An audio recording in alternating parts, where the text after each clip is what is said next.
All right, well, I'm pretty much ready to get into it if you are ready to get into it. Good to go, mate. Well, Joel, you said it was Joel? It is Joel, yeah. I couldn't thank you enough for coming and sitting on the Doxcast. It's my first time ever meeting someone for the first time on the street, and they've been at my house in the first 5 minutes. It's pretty weird walking past, you walking outside and saying jump on, but we're here now. yeah, I don't know who's weirder, bro, me or you. I was just bored, bro. Yeah. Couldn't have thought of a better thing to do with my Saturday. Yeah. All right, well, Joel, I'll tell you what, I picked these up off the table because I wanted to say I just found these like 10 minutes ago walking. Did you take them from Ryan? Nah, I was literally on a walk. Okay, I don't know if to double down on the bit. Ryan, the bloke that was walking the other direction as well. Right, isn't that the name of that trading card shop? Yeah, the one up here. Yeah. I don't know. I just found them on the floor. I literally was walking and I found a full like scattered arrangement of these trading cards. I wonder if they're worth anything. I don't know. Some of them look pretty cool. Look at this one. It's got shine to it. That'd have to be worth at least 50 cents. Then then this one. Do you know? Also, actually, do you watch footy? Do you understand? Not really, Like I'll watch a game here or there. I'll go to a game here or there, but not like some other people that I know that I'm not sure if you know. yeah. Well, I've got to be honest. I went through this whole list. I've never heard of any of these players, and I was thinking about it today when I found them. I don't know if I know any players in the NRL. Maybe one. If you were to go for a team, who would you go for? Penrith, obviously. Do you know any Penrith players? Cleary. Yeah. I know Cleary. I know Bizza. Yeah. And I know Luai left. Yeah, Luai. No, that's all I know. Yeah, that's all I know. I don't know. I just think it's a fucking... Bro, the boys were talking about footy the other day in the workshop, and I nearly killed myself, bro. I don't care. I don't want to hear it. I don't know how men can be so obsessed with watching other men run around the field tackling each other. It's almost a bit like, you know? Yeah. If it gets hot in here, I apologise. I'm already sweating. It's because the fucking aircon died. I know a bloke that does aircon. Do you? Can you send me his of them. number? Yeah. Mad. Yeah. How do you know them? Just know him. No, I actually do that for work, mate. Do ya? Yeah. Mad. How far into are you? Just got qualified. Nice. That's mad. Well, I do the same thing, actually. I do the same thing. Do you actually? No, I do what I'm not playing this bit. I can't do this. There's too much we can talk about that's going to be interrupted by that bullshit. I regret this bit. Did you get a text today from Beck? From Beck? Yeah. Yeah. Would you be keen? I would be keen. Depends when it is, but as well, because when's our camping trip? Not next weekend, the weekend after. Okay, 2 weeks from now. Because I think the Queensland's in 3 weeks or something like that. I would like to sleep in my own bed at some point. Yeah. Like if you and one or two other people go, I'll go. Yeah. I know Ryan would be keen. Yeah. You think Ryan would go? He said he'd go. Yeah. Okay. Well, if it's at least you, Ryan, and me, I'd go. If it was at least us three. Yeah. Jack as well. Yeah, Jack would go, you reckon? Yeah, I reckon surely. Jack. Yeah, Jack would go. Yeah. Jack would go. Can't imagine anyone else going. Do you reckon George would go? No. No, shout out to George. He's definitely listening to this right now in the car with you. Yeah, it'd be like the chimp, that lady who had the chimp, and then the chimp ripped that lady's face off. It would be like that. What? Okay. Well, I'll cut back into the podcast because I cut a little bit out for everyone who's listening about some drama. All right. But yes, there was a story one time about this lady who owned a pet chimp. I watched a documentary about it, and then she absolutely loved this chimp, like obsessed with this chimp. She would sleep in the same bed as it.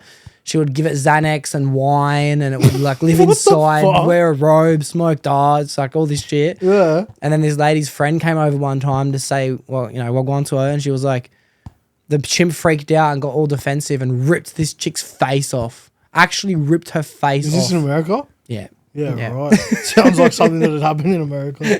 Yeah, that's crazy. Definitely does. That's really wild. I watched this mad documentary. Wait, so how does that correlate to what we're talking about? I have no idea. I don't know, but neither's the next thing I'm going to say, but I'll come back to it. But I watched this mad documentary on Netflix. Have you seen the one called Chimp Empire? No. It was so cool, bro. I think for 40 years, they tried to indoctrinate humans into this tribe of chimps in the Amazon. As in just put like humans into the tribe of chimps? Well, just have them around them so they wouldn't freak out. Okay, so then they became normal around it. So then the chimps would live a full normal life after a long time. think after like 20 years or something, and I'm guessing all this, then they would completely go back into their mating and fucking wars with the other chimps and their hunting and everything became sweet. So then this documentary crew for like 10 years or something like that, maybe 6 years, they followed these chimps, but then they shot the show like a reality show kind of thing where each chimp had a name and you followed the chimp's story and you had like the alpha chimp and then the young buck who wants to take him out and then like the partners and who's parents of who. And then you watch these chimps go to war with other chimps and then but it was wild. It was such a sick show. And these people were like right there watching chimps kill each other. Is it still on Netflix? Still on Netflix, No yeah. way. Chimp Empire. Mad, it was cool. There was this guy, Jackson. He was the alpha chimp and he was a bad cunt, bro. Baddest. He had battle wounds everywhere, scars all over his face. Like, it was a cool show. Remember the question I asked you? Which one? When we were in Ipswich about the gorilla. Who would win in a fight? Between a gorilla and 100 men? Have you changed your answer? What was my answer? Because I have a strong answer now. I think it was no. Like, I think the chimp would win, is what you said. My answer is, my answer is so strong that 100 men would absolutely fuck up a gorilla. Yeah, I agree. I reckon. 100 men. Yeah. I reckon maybe, I was thinking about it last night actually, because there's been so many fucking times I've seen it on Instagram. I think maybe 20 men would absolutely fuck up a gorilla. You reckon only 20? 20, yeah. I reckon just go for the eyes and you've got it. Yeah. Just gouge the eyes out. Yeah. How many men do you reckon would get fucked up before the gorilla got fucked up? But that's Mike, I think. Say at least 15. 15? Fuck. I was thinking at least 3. Is that it? I was thinking 3. Like a massive gorilla? Yeah. If 20 people rushed a gorilla, I reckon 3 people would get fucked up. Probably wouldn't even die. I reckon they would just all badly injured. Yeah. Broken ribs. Yeah. Yeah, right. I reckon the gorilla would be absolutely gassed after like 10 minutes maybe. And the humans would fight for hours. You know, they'd absolutely fuck this gorilla up. I reckon if 100 people punched a gorilla one time, the gorilla would be super upset. He'd just be like, I'm done. He'd run away. You reckon he'd have an emotional breakdown? Yeah. But back to this Queensland trip. I think it would be pretty cool. But Beck was also saying to me, and for everyone who is listening, I'm sorry that isn't a part of the family that we work with. We're talking about it on a away trip for the boys to go on, so we all have a bit of a bonding exercise. I guess that's the best way to say it. Mating. It would be cool. It would be cool. But I don't know. Beck was also saying her place up in Queensland, you know, everyone can, you know, get drunk and this and that and, you know, sit around the fire. And I'm thinking, I don't want to do that either. She was also saying she'd bring home... That's your worst nightmare. yeah. She was saying she'd bring home a bunch of moonshine from the States. You ever tried a moonshine? No. I reckon probably keep it that way too. If I was drinking, I think I'd like to try it, but it's not worth... What is it? It's just homemade alcohol. That's really strong, eh? I think it's like 80 or 90% alcohol, maybe. But doesn't it have petrol in it or no? I don't know. Let's find out. Let's ask ChatGPT. Yeah. What is moonshine and how much percent is it? And is there petrol in it? Okay. Look at that. It's got response 1, response 2, because there's so many questions. All right. Excellent question, by the way. Thanks. What is moonshine? It's essentially illegal distilled homemade alcohol, prohibited in 1920. Oh, no. Yeah, prohibition in 1920. And... Is that what prohibition means? Yeah, prohibition... Historically popular in the US during Prohibition. I don't know. Let's find out what Prohibition means after this. But how strong is it? Get that up. It's between 40% to 80% alcohol. ABV, which is 80 to 160 proof. I think 80% alcohol is fucking ridiculous because what's beer? Like 6? Yeah, like some beers, I think 7%, 6%. Yeah. So this is 80. Yeah, but it says no, there's no petrol in it to answer the last The action of forbidding something, especially by law. Yeah, prohibition. I thought so. Yeah, that's crazy. You know what I've been thinking a lot about, but what? Especially since being away with you, just not drinking ever again, not getting on it. Yeah? Yeah, I've been thinking a lot about it. It's a big choice to make. It's a big choice to make. And I don't know. It's a good thing, obviously. It's a really good thing to do. I wouldn't tell anyone to do it. I only choose not to do it because I haven't got that balance between enjoying it a little bit and not doing it. I'm like that, and I can't really tell myself no. Yeah. So I thought if I just tell myself not at all, Yeah. see how I go. Well, I tell myself I have no sometimes, but I have no. I have no maybe, but I have no. I have no little bit, but I have no. Yeah. So it's just easier. Life. It's crazy too, bro, because you actually didn't know me before. And you know what's crazy? We've actually only known each other for like how long? 5-6 months. Yeah. Yeah. Crazy. You know what's crazy too? Sometimes I keep thinking in my head like you're the new guy, but I'm the new guy. Yeah, because you came back. But technically I am the new guy, but Yeah. you're the newer guy. Like you probably know, like let's just say Jack, more than I would know Jack, even though I've known Jack for a long time. Yeah. In a way, you know? Yeah. Yeah, that's crazy. But yeah, before, like people have said to me that I'm a whole different person now than I was like 3 years ago, but whole different person, which I don't really notice any difference. I feel like the same person, but it's crazy. It's crazy. It's a good choice, bro. I don't know. I think sober is a good choice. I just can't see myself partying for the rest of my life. Yeah. Like yeah. you need to at some point grow up and say, that's it. I've had enough. Everything changes too. You'd be so surprised. Like it's so weird. But I'm also very weird in that regard where I kind of look for fucking signs and fucking things from the universe and all that kind of shit as well. And I feel like it's constantly just brought more and more people into my life that are also sober and they're really high achieving, trying to do cool shit. But I didn't meet anyone up until the point in which I went sober that was ever sober before. You know? Yeah. But then once I went sober, I found out my grandpa has been sober for 40 years. He cut out alcohol at like 25 or something. Did you not know that before? I had no idea. I had no idea. Right. My grandpa was like in the army for 40 something years. And then I think in his 20s, he was like, you know what? This alcohol's really fucking me up. And he cut it out through the army. I think that would have been crazy. Didn't even fucking drink through the army. Would have been hard. Yeah. That's wild. Especially everyone else around him. Like everyone would have been drinking. Yeah. Yeah, that's crazy. My grandpa at one point too, he was working his job was to look after the troops, whoever was part of his fucking organization, crew, baton, whatever they called it. And he passed the ability for them to all be able to drink in their own rooms, like as it was illegal to party before. But he allowed them if they promised to start doing certain things better. Might have been a bit more hospitality, housekeeping, fucking whatever it was that their rules were. He says, right, if you can stick to this, I'll allow you guys to do this. So even though he didn't drink, which is another important thing that I'm always trying to remind myself as well. Even if you don't drink or drug, don't ever stop anyone else or tell anyone else not to do it as well. It's everyone's own choice, you know? So yeah, it's pretty cool. But why have you been thinking it? Just because of the fact that like you don't want to be doing it forever? Nah, it was mainly that weekend we went out. Like we still had a mad weekend. And I didn't drink. I woke up Saturday and Sunday feeling mad. Yeah. We had a good weekend. You don't need it. Yeah. Is that not a normal thing? Like, was that like a surprise for you? To go out and not like drink and stuff? Like, yeah. Yeah. And then it's never just like 1 or 2 drinks. It's like you go for 2 days and you just wake up hating yourself. Yeah. So it felt good. And plus, like, if there is no... I think it's crazy how it is a surprise to people to find out that you can have fun without it. Because it's like I spent fucking 24 years or whatever it was never not drinking and drugging. Like, you know what I mean? That was how you had fun.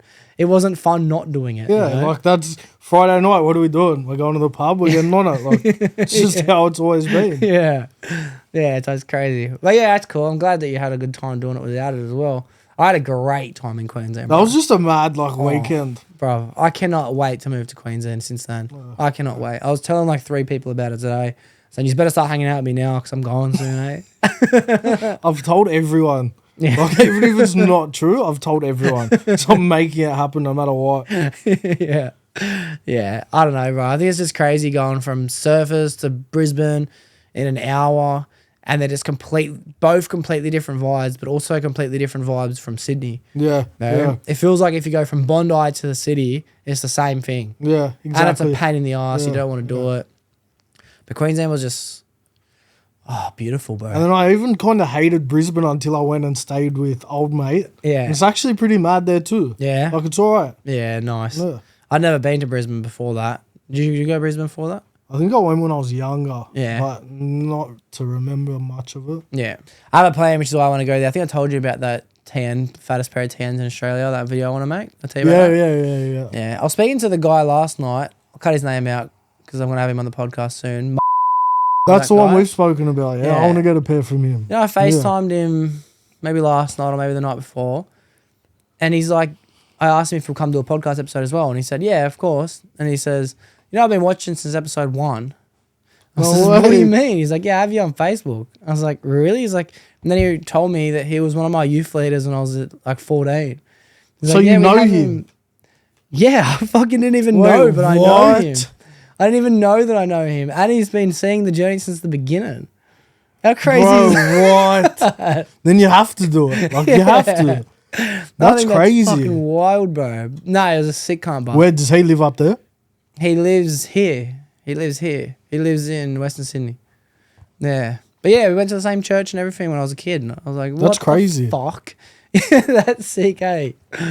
Yeah, it's fucking sick. So what'd you do today with that UHF? How hard is it to put a UHF in your car? That's very easy. Did it take a long time? It's easy for someone who's I can't say that. Oh, what? A good mechanic. My mate, like, he's a mechanic, but I don't think he's the best. Like, So you wanted to not say he's a good mechanic. yeah. Like, my car is worse now than it was before, and he's meant to be a mechanic. Like, to be fair, there was a bit of oil there, so he's like, take this off, we'll have a look. I took it off, and now it's worse. Yeah. But I put it back on. Yeah. That's so funny. That's so funny. I don't know, bro. I think I was speaking to someone else today about a car. They had a car as well, and I just can't. I don't know. I'm starting to like cars. You know what I really like? Lexuses. I was about to say Lexus. Dream that was car. so awkward, bro, the other day. That was so fucking awkward. Yeah. I don't know. Okay. So you've been at the same company that I'm working at now. I'm just for everyone who might not be aware, but I changed companies like 5 months ago or something like that, back to where I used to work in the past. And how long have you been there? Just over a year now, I think maybe like that's longer than I 14 thought. months. Oh, that's way longer than I thought. Okay. And are you the newest person there? Or is No. Jack the longest person there? Oh, no, there's the new guy as well. There's Derek. Oh, then there's, yeah. Derek came a couple months after me, like maybe 3 months after me. Yeah. And then there's the new guy. The new guy, which we haven't asked permission to have his name on the internet, Yeah, so I won't say it yet. But yeah, that's cool. And how many companies did you work at before this one? 3? 2. Sorry. 2 or 3? Is this the best one you worked at? Yeah, for sure. Yeah. Yeah. It's hectic, eh? It was hard to find a company that I liked, Yeah. but I found it. The crew's mad. Did you get along with everyone from the beginning? So yeah, except Kieran. Yeah, Like, yeah. Just butted heads with him. Did ya? From the start, yeah. Yeah. I love it too, bro. Like, I left on, I feel like it was pretty good terms. It was probably just meant to be for how it was. It was crazy that it even happened. It came out of nowhere. Everything was sweet. Then all of a sudden I wasn't working there anymore. Like a day later. Really? Yeah, everything was normal. And then me and the boss got into a little bit of a verbal one day, miscommunication. Just we kind of played that game like who's going to back down first kind of thing. And it quickly escalated to why don't you just leave? So today? he asked you to leave, or did you leave? I said I'll leave Yeah. he said something. I said I'll leave. He says, right, whatever. I said, here's my 2 weeks. He said, why don't you leave today? Yeah, right. I said, okay. And I left that day. Yeah, it was crazy. But fucking hell, bro. It's the maddest company. No one ever finds a company, doesn't like anyone and leaves. Yeah. No one's ever done that before, ever. All right, Joel. Well, one thing I wanted to do a bit on this podcast, bro, was get to know you a little bit outside of what I already know you for, which is working at the same company, and maybe a little bit about like your life growing up, maybe some of the ways you think. Even though we do pretty much talk about anything and everything when we're working together. Yeah, anyway. we do. Eh?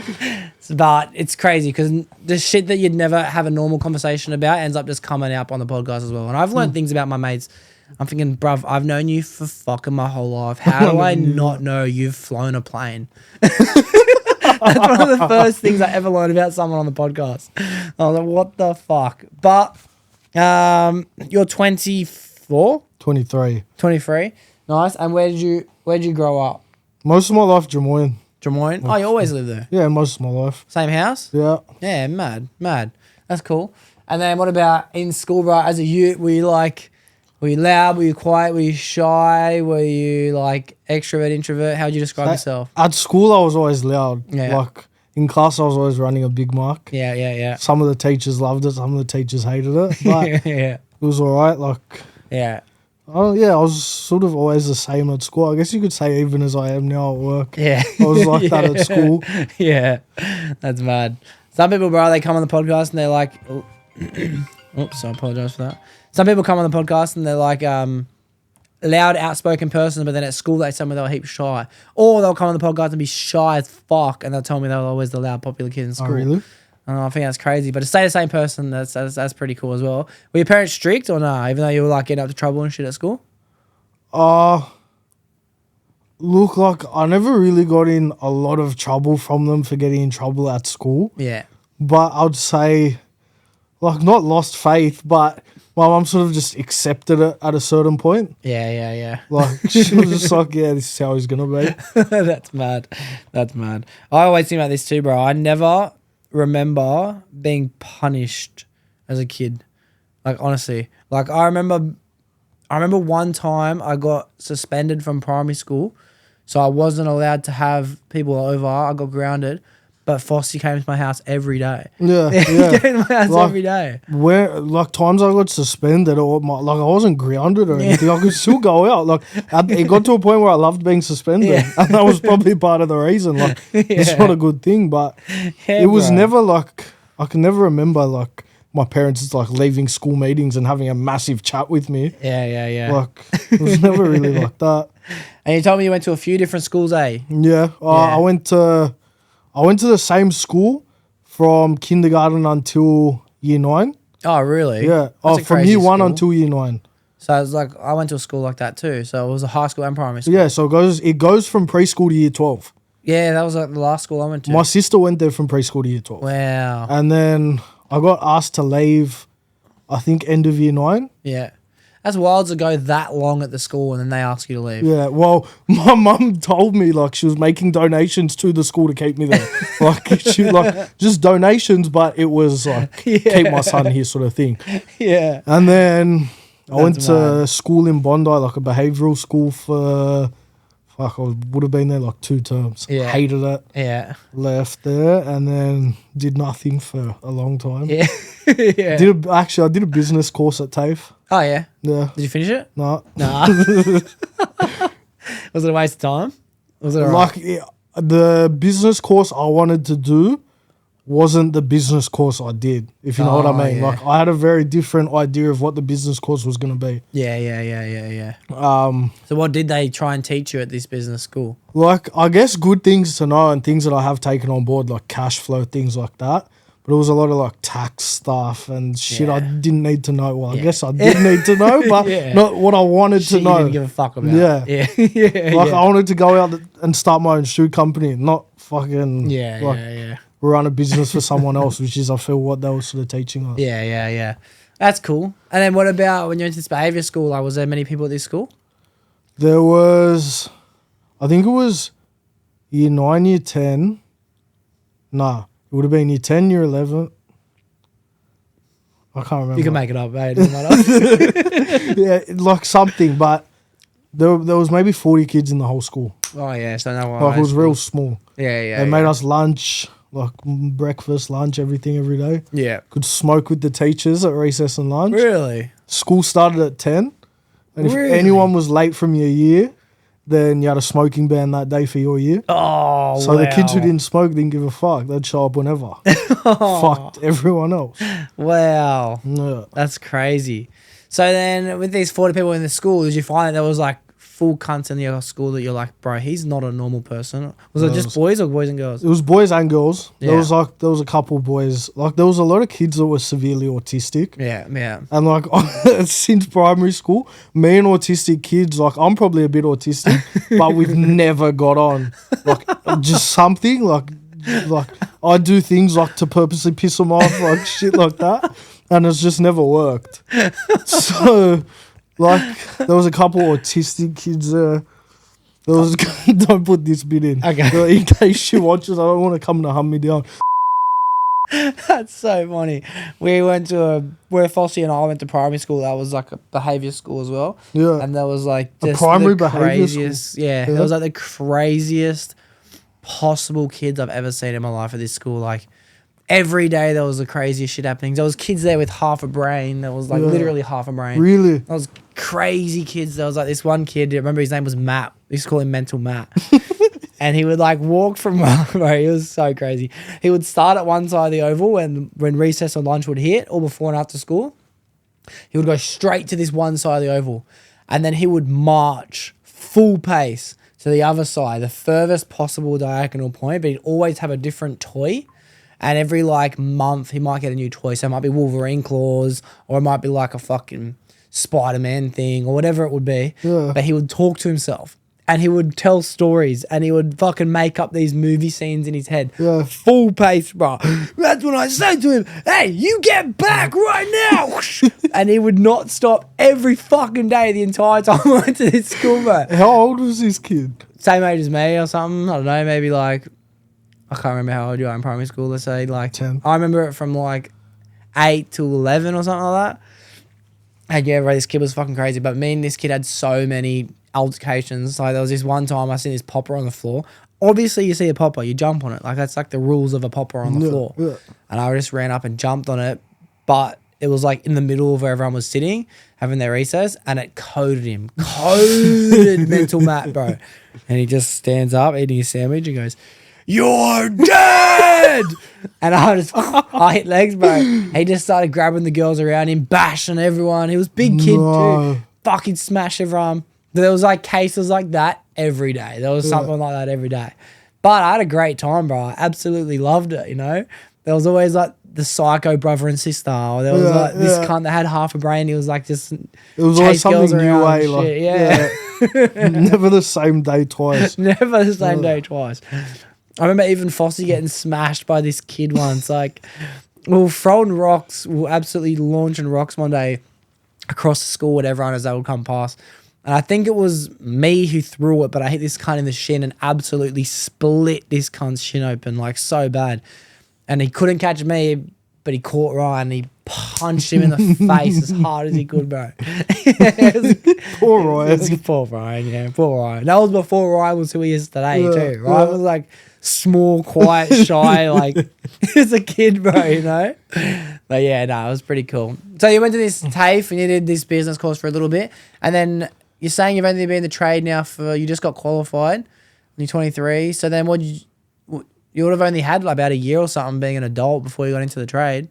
Did you work at all before then? I think I started just after my 18th birthday. Yeah, nice. So you got straight into it. Yeah. Yeah, mad. Like I wanted to start younger, but my mum never wanted me to do a trade. Like she was just worried about me getting hurt or injured. Yeah. So she never wanted me to do a trade. Oh, really? Yeah. That's so opposite from everyone. Everyone's parents want them to do a trade.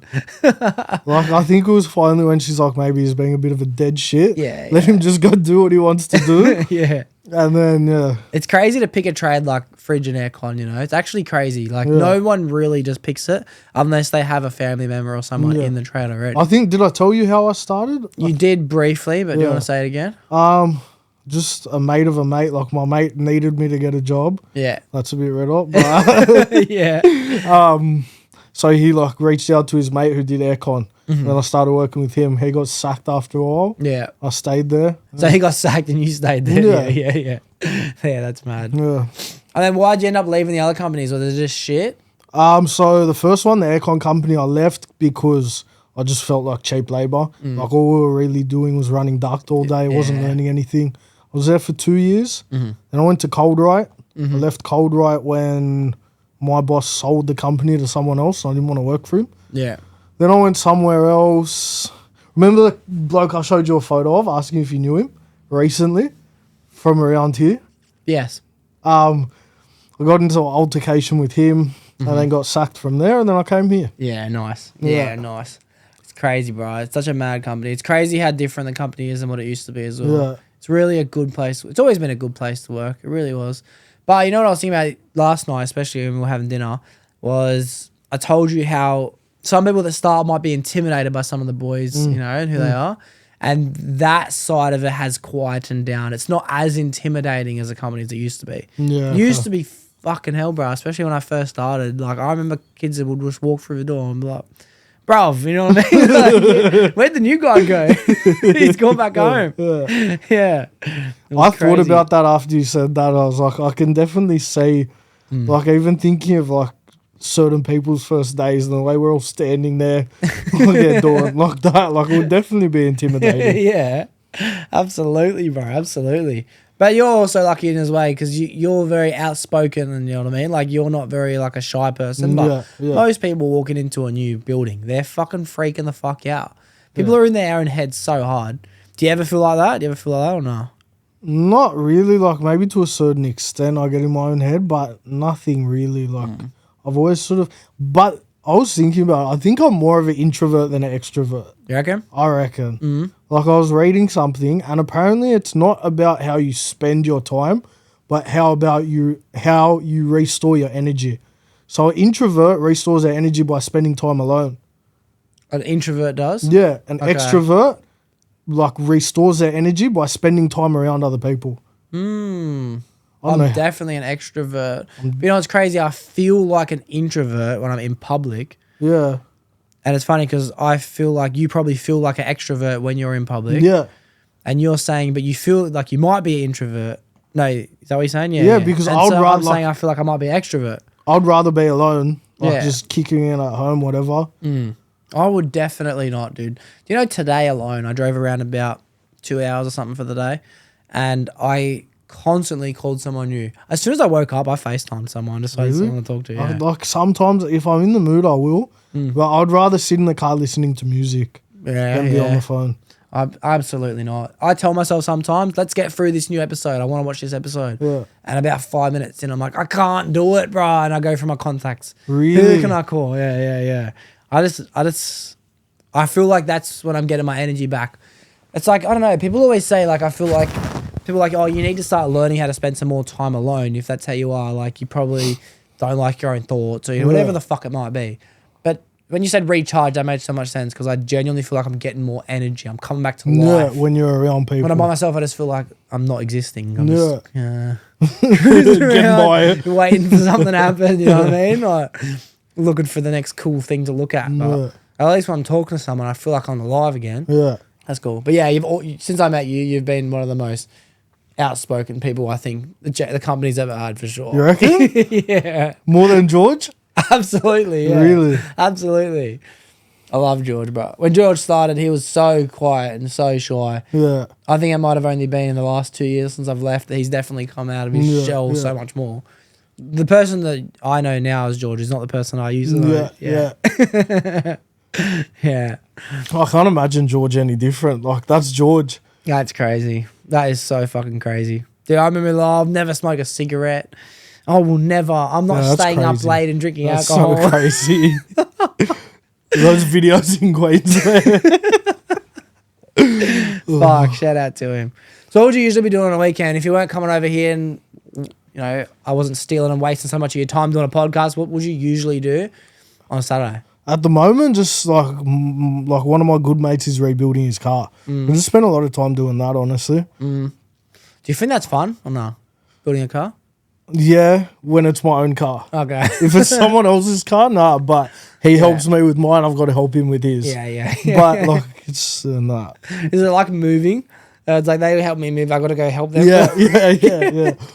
Like, he picked me up from the airport, I've got to pick him up from the airport. Yeah, fuck, that sucks. Yeah. I would hate to spend my weekend building my own car, let alone someone else's car. No, like, when it's your own car, it's mad. Yeah. Yeah. But what's mad? Okay, I won't get too pessimistic about the whole building car thing. No, you're going to be doing it soon. I guess so many people do it, but it's like, fuck, bro. It's like so many other things you can do on your weekend. Like, you know what I mean? Yeah, but then it's like drinking.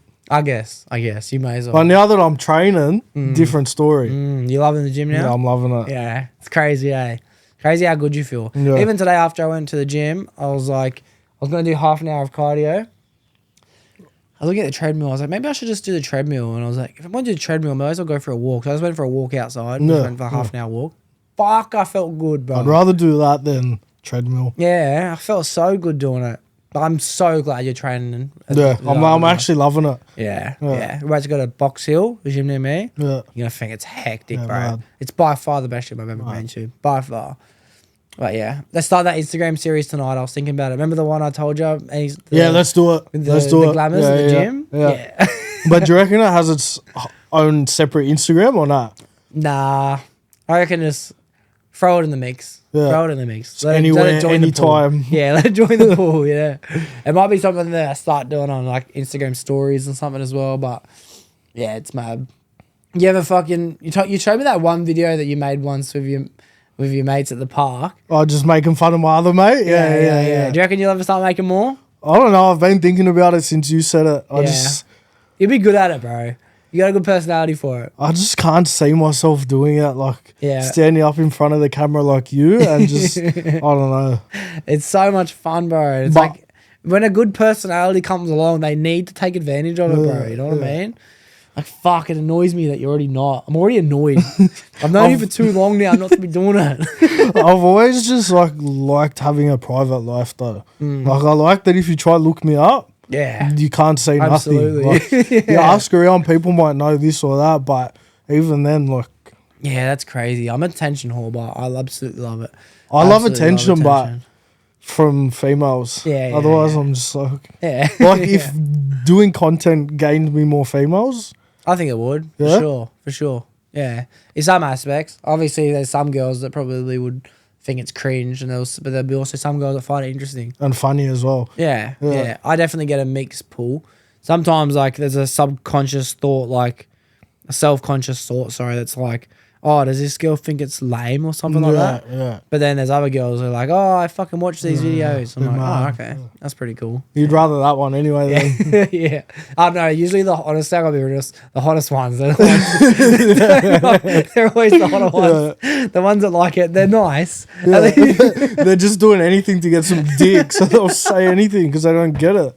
Yeah, absolutely. I think it's just until you reach that threshold of like attention online, like followers and shit. Yeah. Once you hit that threshold, most chicks are kind of like, what the fuck is he doing? You know? But then once you establish, like, oh, of course. I'd say like 10, 15,000. Then like you're getting a couple likes, it's all right. Yeah. I mean, the ballpark is 20. Someone on the podcast told me once that 40,000 and then you're established.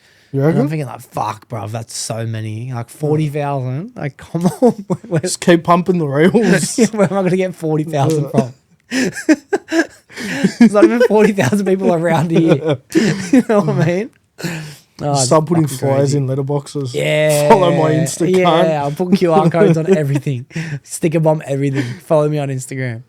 I was doing sticker bombs for a while, actually. I should start doing it again. It's actually pretty fun doing it. Going around the city, slapping stickers it's everywhere. alright, eh? Yeah. Maybe we should go city tonight. Yeah, we should. You? Oh, you know what? I've actually got a dinner with a girl tonight. Yeah. I told her I'd do it after gym.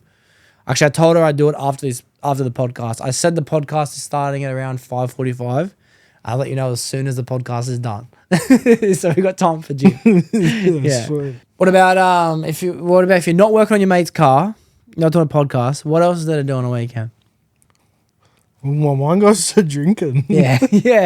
Well, that's cool, bro. That's crazy then. So it's only a recent thing that you're bro, doing literally, it. like... Wow. Like the weekend before we went to Queensland, I got on it. Yeah, that's crazy. Like, yeah. Wow, that's cool, bro.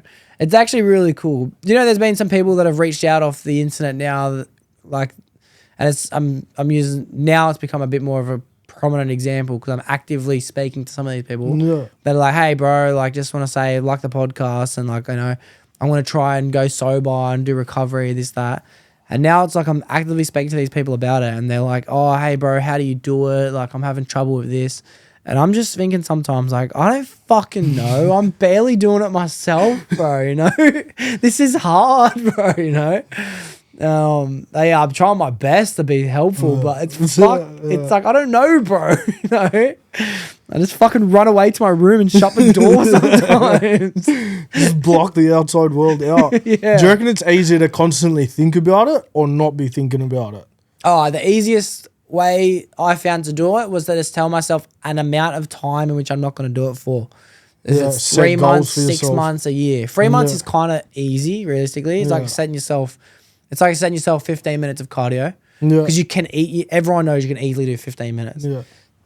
So you can easily do 3 months, and then 6 months is more of the challenge. That's like half an hour, to be honest. So if you can just tell yourself like 6 months and aim for those 6 months, at least once you've got there, you can decide what to do. Because FOMO is the biggest part of it. FOMO is like, fuck, I'm never going to be able to have... That's what it is, yeah. Yeah, never going to be have that wedding or that 21st or that holiday or that fucking after work beer at the pub on a Friday afternoon and things like that. And then, knowing that day's coming up is actually really helpful to get there. But then once you get there, you're kind of like, oh, I've done this far. Let's maybe do another 6 months, you know? You realise you didn't miss out on too much. But it's also how you surround yourself, who you surround yourself with, and all that shit as well. Do you reckon you'd be able to go to parties and all that kind of shit without it? Yeah. That was the hard part in the beginning. Like, even birthdays, like, I'm thinking about it now. Yeah. Like, fucking couple birthdays coming up. Yeah. And I know me there, like, cunts are going to be losing it at me for not drinking. Like, even family, like my brother and that. Like, if I go to his birthday and don't drink, he won't be happy. I had mates like that too, actually, for a while. They were like, what the fuck, it's my birthday, now that I think about it. And those mates, still to this day, are still the same mates that are like, nah, hold him down, pour it down his mouth, all this, that. Which I know they probably wouldn't. There's still a chance they would. You know?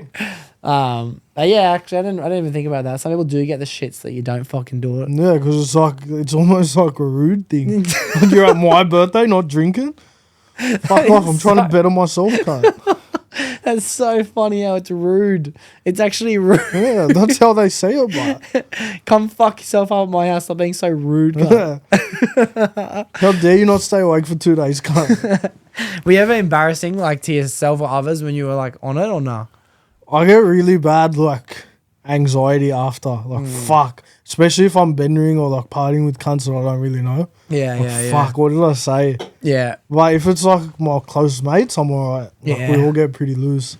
I feel like I never really had that anxiety part where I'm like, what did I do? What did I say? Why did I do that? Why did I say that? But I know everyone else was thinking it for me. Like, oh my God, there's been some times where I've embarrassed the fuck out of people. Embarrassed their parents, I remember the one time I was popping into my mate had a party at his house and I got so fucked up there that I went to the neighbour's house at 2 a.m. thinking it was their house and full kicked their door in and was like, hey, where the fuck? Everyone wake the fuck up, thinking everyone's going to bed. And this guy came downstairs in his undies and fucking pumped me, threw me outside. And then there were literally lights and noise coming from the house next door. Like, it was clearly their house, you know? And fuck, his parents are so embarrassed. Like, embarrassed the fuck out of everyone. But that kind of shit would happen to me all the time. You could always count on me to be, like, the loosest there. Like, just fucking the most off chops. And always from the earliest time as well. Yeah, absolutely, bro. Absolutely. I remember my 21st, actually. By the time everyone got to the pub at 10 a.m., oh my God, bro. I was written off. Absolutely written off. In fact, it was one of the most written off I've ever been by 10 o'clock in the morning. Yeah, it was mad fun. I loved it. But if, again, like, I don't want you to say, I don't want you to feel like you can't go out and have fun with your mates just because you're thinking it's a good idea to start being sober more often, you know what I mean? Yeah. So if you feel like, you know, you do enjoy going out and having fun. Yeah, but that's the thing. I don't really anymore. Yeah. Like, it's just like routine almost. Like, it's not even an enjoyable thing. Yeah. And it is almost a bit of a challenge in the beginning to try and have the same amount of fun without doing it. Yeah. Which was easy enough for me to kind of do in the beginning. But after about, now 2.5 years into it now is the time where it's hard to have fun going out with people. Yeah. Now I'm not enjoying it. Unless everyone's sober, I'm the one that's starting to get a bit of anxiety a bit now for the first time ever. So we'll have to try and find ways to work around it. It's a constant fucking thing.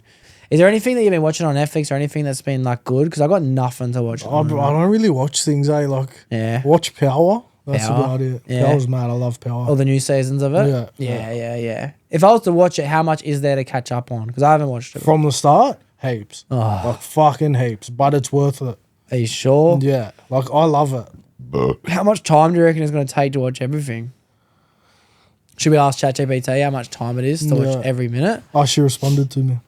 What'd you ask her? Oh, yeah. I told her. I thought you meant ChatGPT responded to you.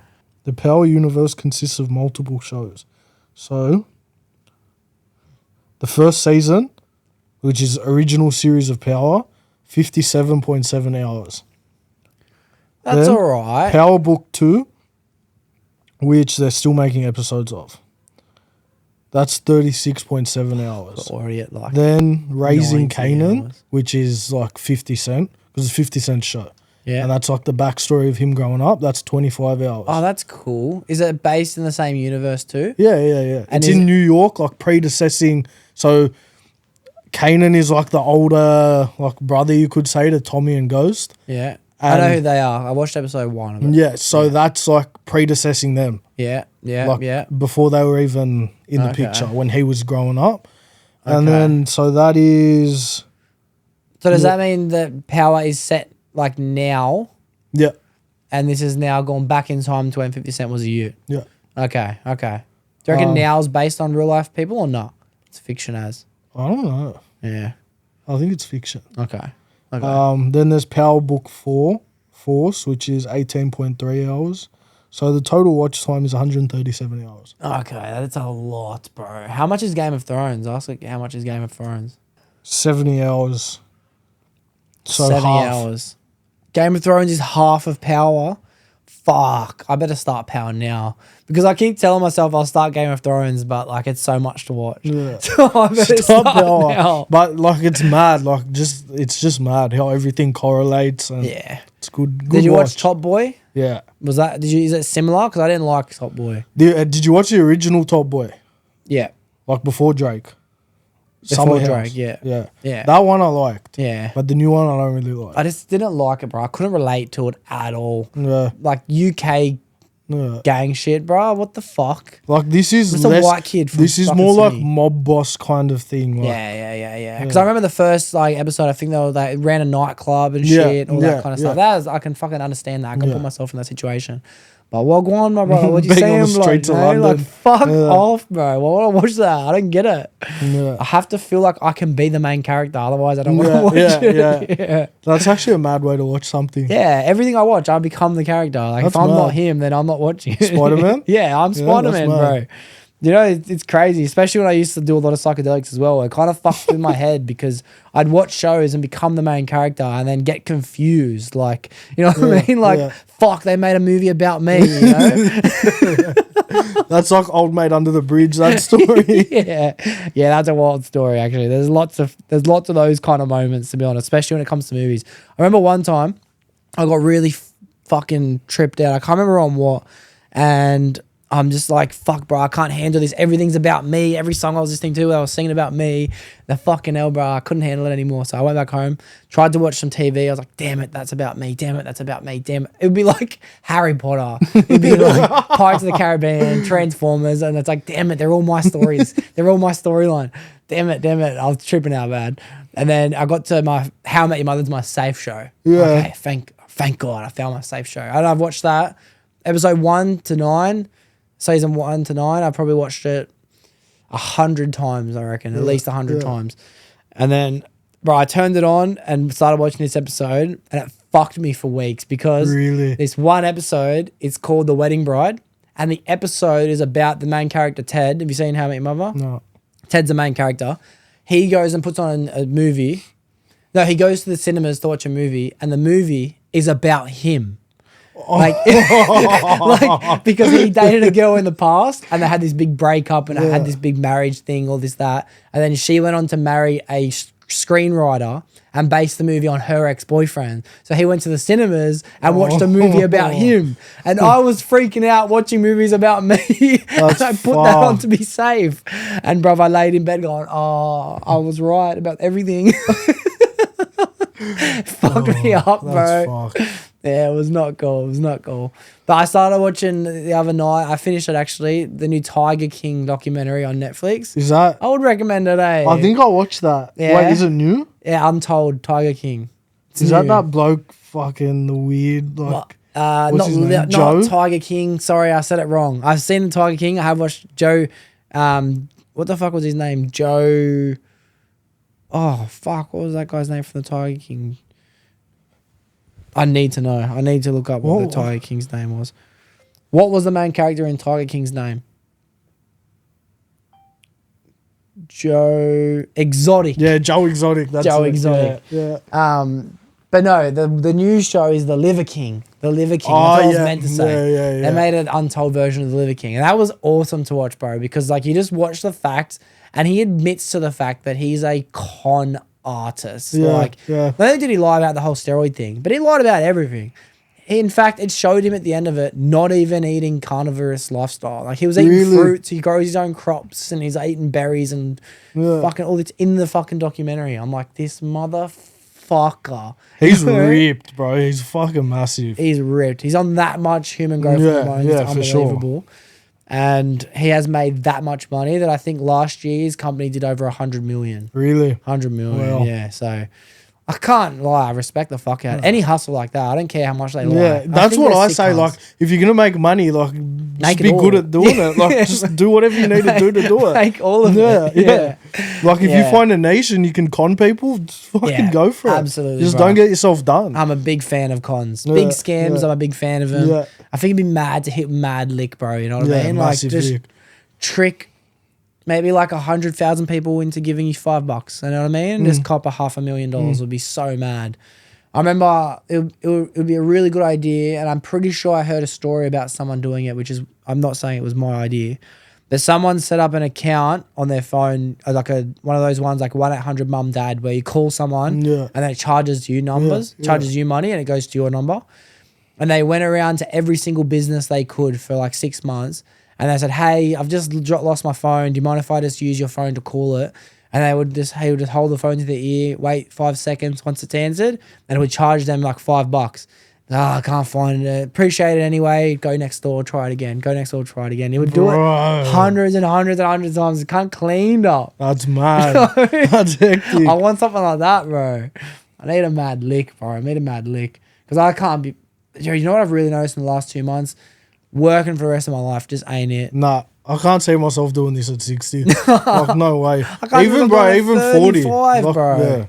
Imagine being 40, that's long thing, bro. Like, I can see myself on an island with some bad bitch, like living life with the G-Wagon, not fucking working for at 40. Like, that's not happening, cunt. Yeah.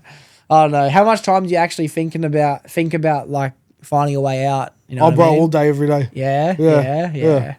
I don't know. Just think of everything. Like, how can I do it? Is there anything that you'd be called to do? Is there anything that you think would be a mad thing to try? Business? Bro, I've always, at school, I resold shoes. Yeah. I always wanted to do that. I have a business name set up, everything.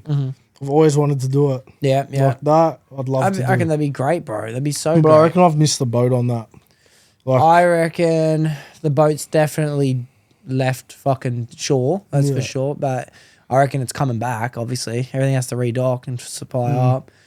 I think sneakers has its waves, you know? It's not like it's always been it's like it's never been a thing, then all of a sudden it was a thing, and now it's fucking gone. well, I feel like Jordans have become more of a thing than they were. You reckon? Like, when I was collecting Jordans, there wasn't everyone wearing Jordans. They were a lot harder to get it. Yeah. But now I feel like a lot more people are wearing them. Would you count Jordans the same thing as like the Pandas and all the other colorways of those, or like the high top Jordans? What are you talking? Are they the same? Are you talking about Dunks? Yeah. Yeah. No, I'm talking about the generic ones. I've got the generic ones, but they also come in like blues and greys and greens. But they're just the black and white low tops. They're called the Nike Jordan Pandas. Are they? I'm trying to think. Do you want me to get them? They're the generic ones you see all the girls wearing, all the lads Oh, wearing. yeah. Like about a a year and a half ago, they were popular. Those, like, more like the Jordan 1s, High top 3s. ones. Yeah, like high top 1s, 3s, 4s, 5s, 6s. And you're saying everyone's starting to get them now? Like, yeah, like certain, like 3s and 4s, a lot of people are wearing. Yeah. But So I don't even know the difference between 1, 2s, 3s, and 4s. Are they all the same style of shoe, just a bit different? They're all different. Completely different Yeah. shoes. Wow, that's like crazy. some things are similar, like on the 3s and 4s, the soles are fairly similar. I think it might even be the same sole. Yeah. On 1s and 2s, I think they have the same sole as well. Like, there's So some if you've seen things someone in Jordans, do you reckon you'd know like, oh, they're like popular, they're rare? Yeah. Oh, not so much anymore because I'm more out of tap with that. Yeah. But, like, And there'd be fuckloads of them, eh? yeah. More Jordans than any other shoe? Yeah. Yeah, okay. And then why do you feel like it's too late then if they're more popular than ever? Because there's so many shops now doing it. Everyone's selling Jordans. Yeah.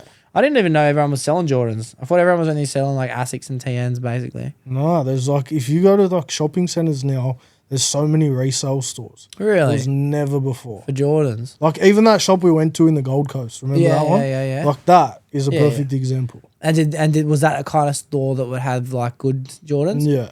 Ah, okay. So it is a little bit harder. But you should be able to undercut all of them because they're retail stores. You can always... No, they're resale. Those would be consignment or resale. Yeah, but they're still a retail store. Like, they have to like have a brick the and mortar rent store. Yeah. Yeah. Like it must but be that's what I'd want. An actual shop yeah. front. Yeah. That'd be cool. I think all these shoe stores that are popping up, like Shoe Grab, Crepe Shop, all that kind of shit. I reckon it's mad, bro. I reckon it'd be mad to have a business like that. Yeah. And I don't reckon it'll be too hard to tap into that market. You You just have to find a way to make why is your store better. It doesn't have to be cheaper shoes. Like when we went to Shoe Grab at what was that? Milperra, Bankstown, wherever, Canterbury. I thought I was looking at the price of the TNs and I was like, rah, this is heavy. This is so expensive. Like, it's not worth it at all. In fact, they're actually still selling them on Foot Locker for normal price. Yeah. And then they're selling them there for twice as much. Yeah. But something about that store made me want to buy something, you know? Yeah. So you just have to find a way to get people. You just have a mad looking shop. Yeah. It draws people in. People want to spend money. Like everyone's got like a basketball ring. Yeah. But what if you had something like a fucking, imagine you had a pokey machine. Everyone would come at you. The grand is a pair of shoes. Yeah. Or just do like mystery boxes, prizes, like what's Crepe Shop's doing shit like fucking heads or tails, double price or free, things like that. Yeah, I reckon it'd be pretty easy enough to be able to start a sneaker store, but how much money you reckon it would cost to fucking start it would be a lot. I reckon to start a shop like that. You'd need at least 100,000. Yeah, easy. Because you'd want to have the rarest pairs in your shop to begin with. Yeah. So everyone comes to your shop. So you need to have the money to put forward for those pairs. Yeah. I heard I was watching, because I like watching sneaker shopping in like in the UK, the US. Complex one? Yeah, I watched I like that kind of shit. So all those shoes in those videos are all rare Jordans. Okay. Because I know that like all the comedians and shit that I watch in America, it's like the biggest thing I'm tapped into, comedians. Yeah. Some of them are shoe collectors and they've always got like the different types of fucking Nike SBs and all those. Yeah. They might be their Jordans as well and all that kind of shit. But they're saying in these videos now that clothes have been more selling than shoes. Popular. Everyone's been buying more clothes. So maybe that'd be a different thing. I guess in Sydney, most people are just doing like G'd up and essentials. Maybe if you were to have like the new brands of different things as well. Even bring Supreme or something. Yeah, things like that. But even just underground brands, you know? Yeah. It'd be mad to be able to work with brands as well. Imagine you had a store selling shoes, but then you told people, hey, give me your clothes for 50% and then we'll fucking sell them together. You know? That'd be pretty cool. Yeah, I'd be mad. I'd like to have something like that too. Is that the only thing you can see yourself doing? And do you reckon you'll ever do it? I'd love to. Like, one day I'll probably pull my finger out and do it. You know, on the podcast, so far, everyone that's ever said they were going to do something, unless they've given up on doing it, they've done it. All right. Every single person that's ever said I'm going to anything. fucking do it then. Yeah. It's kind of cool. It's cool because it's like, it's not like the podcast has magical powers. That's what I'm trying to say. But I feel like most people aren't aware that they're pretty much writing themselves what they want to do for their entire life. I'm just lucky that I can go back and look at any week over the last 250 weeks and I have proof that I did what I said I was going to do. But then also the people that I was with said they were going to do it as well, you know? That's mad. It's kind of lucky in a way. It's almost like journaling. That's kind of how I see the podcast as well. So it'd be mad, bro. If you really want to do it, trust me, this podcast is a perfect example of everything I've learned so far. You'll do it. Yeah, You'll actually do it. Like, I want to do it. The other thing, I don't have the connection I had anymore to get the shoes because that's what was helping me. And what's the connection help you do? Like they buy bulk of them? So it was a shoe store in South Africa and like people there aren't really buying expensive shoes. So I was getting like size runs of rare shoes and bringing them back here. And what's the easiest way to do it? Is it just buy a bulk of them in the all different sizes and then push them all like that? Yeah. Otherwise, it's consignment. Like people bring in their shoes and you sell them and get a percentage of the sale. Wow, I reckon that'd be very, very risky business in a sense as well. Because I follow this guy on Instagram. He's gone from scaffolder to affiliate marketing. I've seen that guy. Yeah, I think his name's Reese Roberts. Yeah, and he has all the shoes. Yeah, I spoke to him a few times on Insta in the past, and yeah, he talks about the fact that he'd bought like, too many sizes of shit sizes and no one bought them, and he wasted like 40 grand or something like that, which is, I guess, a learning curve in a sense as well, but doesn't mean you give up on it just because it fucking didn't work out for a bit. Yeah, well, any setback in business, like, you just need to keep going. Yeah, it's like, a lesson. Billionaires didn't have a setback and then go, oh, no, too hard. Yeah. Like, you got to... I watched this channel, Diary of a CEO, and it's this guy, Steven, who became self-started his own business and then went on to become a billionaire and shit. Now he runs his own podcast. But now he links all of his worlds together and he uses his social media to get the attention for other business owners to come to him as investors so he can invest in multiple different businesses all over the world. Like Shark Tank. Yeah, kind of like Shark Tank. He's what do they call it? Like a acquisition firm, I think they call it. Yeah. I could be wrong when I say that. But he's everyone that comes on that has he has the founder of Snapchat, he'll have fucking Zuckerberg, he'll have fucking Bezos, Netflix, any company, they all come to him to do a podcast. Really? Great. Yeah. And every single one of them talks about the fact that it was never their first business. They're like, we failed 10 times before we fucking started Snapchat. Or the guy that started Netflix was like, yeah, this was like the 30th startup in like 5 years. Like nothing was working, Netflix was a cool story, bro. Netflix was a really cool story. Before Netflix was the streaming app, it used to be renting DVDs. Yeah, I've seen that. Yeah, that's mad. And they're like the first ever company to just have a storage, and then people would go on the website and rent it for $3 and he'd ship it to them. Yeah, and then they'd ship it back and get another one. That's like Adrian Portelli, LMCT Plus. Yeah. He had so many failed businesses before he finally figured out a way to succeed, and he did it. Yeah. And even LMCT Plus, that was failing. That one business was never working, bro. Yeah. And he found a way out. He's a great example, bro. He's a good motivator. Yeah. But he's almost too rich sometimes for me to be unmotivated. Yeah. Like he's done so well. He's done the most. Yeah. Like crazy money. Out of Australian influencers and social media people, he's smashed everyone. No one's even close. You might be able to say Troy Candies is similar, but nowhere near the money. Like nowhere near. Like Troy Candy's done well, but still. Yeah, it's cool. So I like Adrian Patelli, but I can't use him as an inspiration anymore. Yeah. It's too demotivating, bro. I'm thinking, how the fuck am I gonna be able to buy a new Lamborghini Urus every month? Yeah, fucking crazy. But I do like looking at those people online and thinking to myself, like, fuck yeah, if they've done it, I can do it as well. But finding out that thing, bro, that's the hard thing for me. Fucking finding that thing, because I've got too many ideas and not enough fucking motivation. Yeah, that's what. Like I have the ideas, but I don't know the next step with that idea.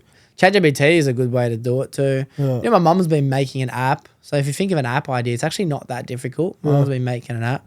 I accidentally fucking upset her the other day by telling her it's shit. It wasn't shit. I just said, don't expect to retire in the next 2 months. Facts, right? Like, fuck me, it's going to take a lot of effort. Yeah. What is it?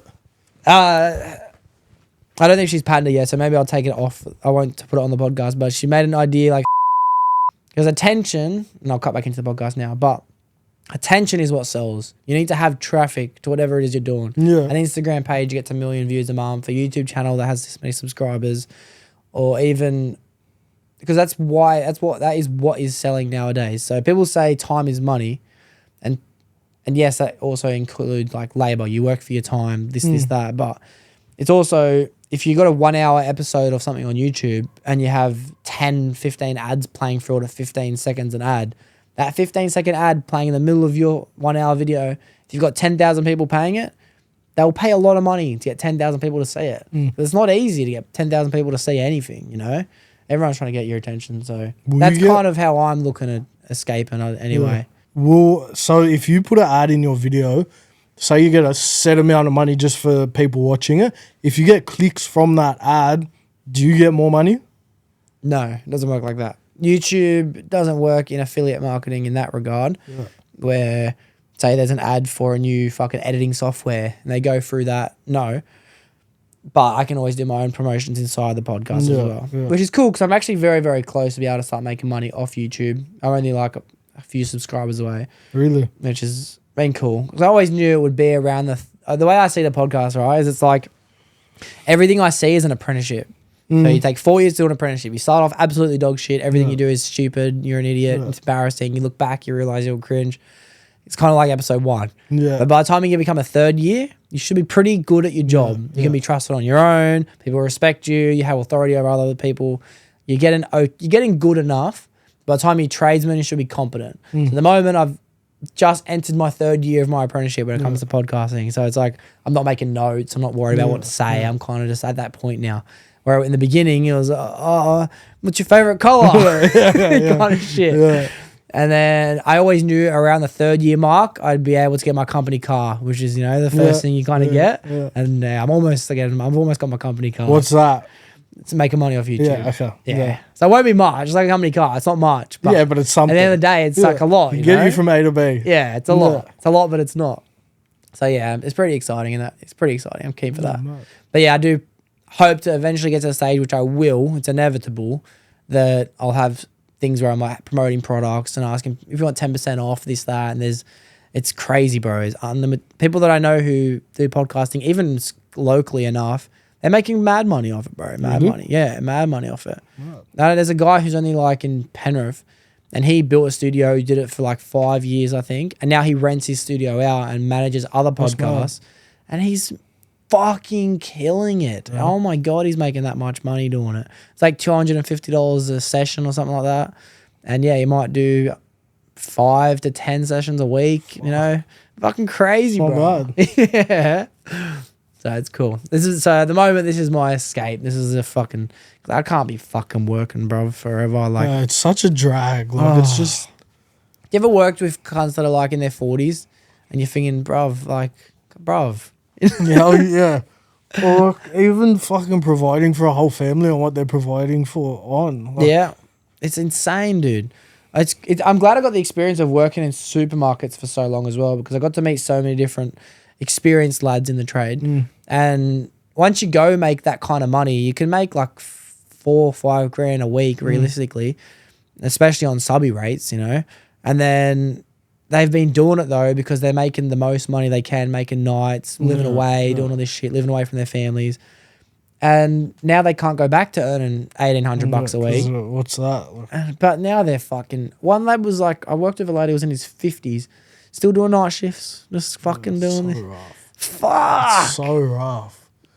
Like, I could never. It's fucking crazy. What about having your own business inside the trade? Could you ever do that? Like, yeah, but that was my original idea. But the more I think about it, like, there's so many other things I'd rather open a business in. Yeah. Refrigeration. Even aircon I'd rather. Yeah. If you were to do this way, I like to think of it as well, but if you're going to open a business inside of a trade, the option is to make unlimited money, realistically. There's an unlimited amount of money. However, if you only ever wanted to work 38 hours a week, you could make a lot more money and live a pretty cruisy life. Yeah. Like work your own hours and... Yeah. My mates that are doing like 6-7 hour days at the moment in aircon and shit, working for themselves, they're absolutely making a crushing, dude. Crushing. And then they're home every day. If they're not home by 3, they're pissed. Yeah. And then they just live a mad life. No fucking need to work weekends. Maybe a Saturday morning. If they feel like it. I got some shit coming up. I'll work a Saturday. Work a Saturday and make 3-4 grand, 5 grand. Yeah, I think it's not a bad idea. The idea of just working for myself inside the trade sounds scary, thinking I'm going to have no life. That's my thought. Yeah. It's just no life. But I guess you can make it work for you as well. Yeah. Just learning how to say no to the money. Yeah. I just don't think it's possible, bro. I don't know if it's really that possible to be able to say no when you're already making a killer and you're getting that momentum. Yeah, exactly. You got to be careful. Because I heard this thing that was saying like, those who work hard in the beginning never stop. Yeah. And those who say I'll work hard later never start. Yeah. You only really continue to do the same thing you've always done. Yeah. So I'm really careful to try and live the life now that I want to live when I'm 40, because it's easy to get into a mindset like, oh, fuck, I'll just grind as fucking hard as I can until I'm like 27, 28, 29, go work in the mines or do all this overtime. But those people never fucking stop. Yeah, once you get there, you're like, why would I stop now? I've made all this money. And you get addicted to it. people go get a house that they can't afford. You know, Yeah, they're paying yeah. off a $1.4 million home. They're dependent on fucking $6,000 a month minimum for their mortgage payments. I feel like that's a good way to do things. Like put yourself in a position that you need to work your ass off to get out of, and you have no choice. My mate was saying that to me today. He said, I know you really well, dude. You guys spend every dollar you've got, so you got nothing left, and you'll be fine for the next year. Yeah. And I was like, fuck, maybe I do need to hear that, you know, because I'm in that wave at the moment. That's like, I could not work, you know, that'd be all right. Centrelink's paying okay at the moment. Yeah, I wouldn't mind that. Couple months off. I had a good couple months, to be honest. I had a really good couple months. It's been a really good year, actually, bro. How many months this year have you worked? I don't remember when I got injured. I would say it'd be around March, maybe. I maybe got injured around the start of So March. not that long that you haven't worked. So I worked January, February, and then I didn't work March, April. I went back, then we did 2 weeks, which we only did. It was kind of like a holiday anyway. Yeah, that wasn't Queensland. work, eh? Yeah, I went to Queensland, and then I had another 2 weeks off. So I kind of worked 2.5 months this year. That's mad. Like 6 months in almost. That's mad. Yeah, it was pretty good. I don't know. Apparently, we've got so much coming up in the next 8 months that there's no time to take holidays. Did you believe it, but? I don't know, hey. I don't know if it's not like I don't believe it. I believe there's plenty of work. Yeah, but not that much that we couldn't take time off. Yeah. I think maybe it's just a bit too hard to work out when we can take time off because everything's unknown. But because of that, I think I might just grind for the rest of the year. I think I might just grind, bro. It sucks. I wouldn't mind finishing my leg, bro. I need to finish it. Yeah. I booked in for July. Yeah, mad. Finish it. I got FOMO now that you have yours done. Yeah. Can't be rocking up to I'm like on the site. podcast, like doing these ones like for the first time. I've never really sat like this with my life. Yeah. I can't be rocking up to site with a half-finished sleeve. Yeah. You jump out of the truck. Yeah, I know. I say I'm going to grind, but to be honest, tomorrow I plan on calling my artist and booking in a session. Yeah, that's just how it is. Yeah. You ever been good with money? You saver or spender or anything? A bit of both. Like, Yeah. save and spend. I can't save to save my life, bro. I've never ever been able to. I have to send my money to my mum in order for it to be saved. And then you ask for it back. Would you give it back? Like I've started putting it in a locked account, but like I have lost it when she's told me no, and I was like, it's my fucking money. Like, that's so good. Yeah, I'm terrible. But no, like to be honest, not many people I know are good savers. Yeah. Everyone I know is pretty much a spender. my sister's crazy. My sister's crazy too, actually. Yeah. But I hate the way my sister does it. My sister will tell everyone she's broke when she's not broke because she doesn't want to spend money. My sister won't even buy me a drink. Like, she's the biggest tight ass. She's fucked. I hate it. That's so funny.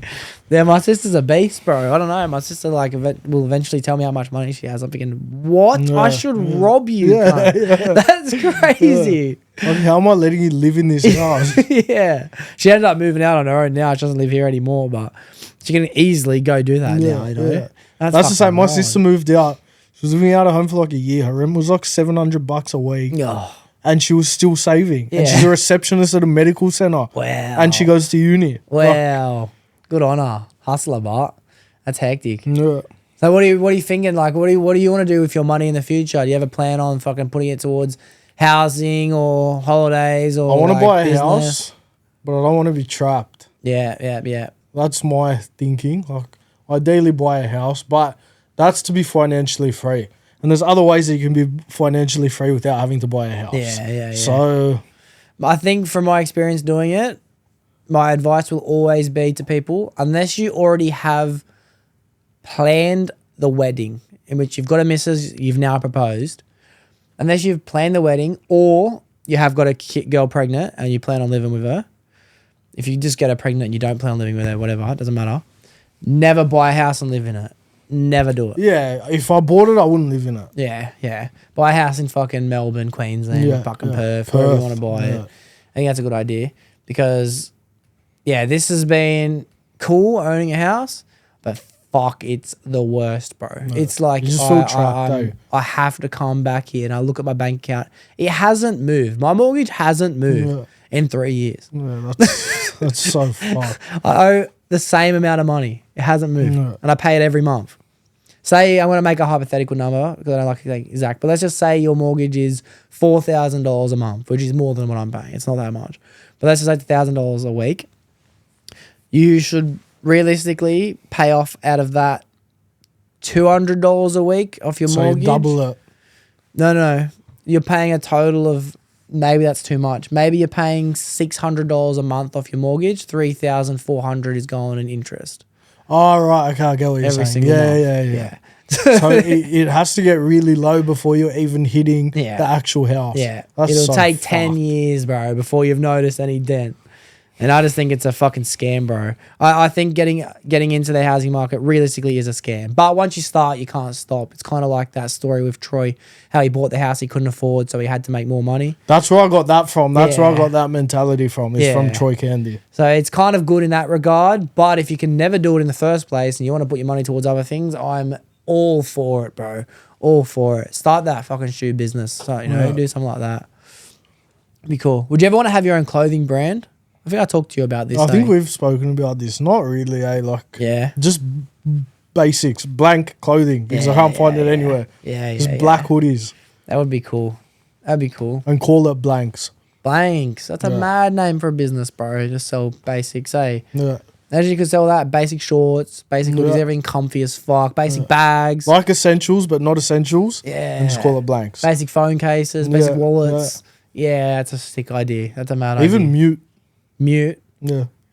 Bro, that's an even better mad, idea. That's mad. That's fucking mad. Yeah. Wow, that's hectic. Yeah, that's hectic. Because I'd love to have a clothing brand, bro. I think it would be mad. I will put them in your fucking shoe store. Yeah, let's do it, bro. I'm fucking patenting that. Mute the label. Yeah, I love that. Yeah. Mute the label. That's mad. All right, I hope you do, bro. I really do hope you start a shoe brand in the future, at least a shoe store. They can be our work t-shirts. Yeah.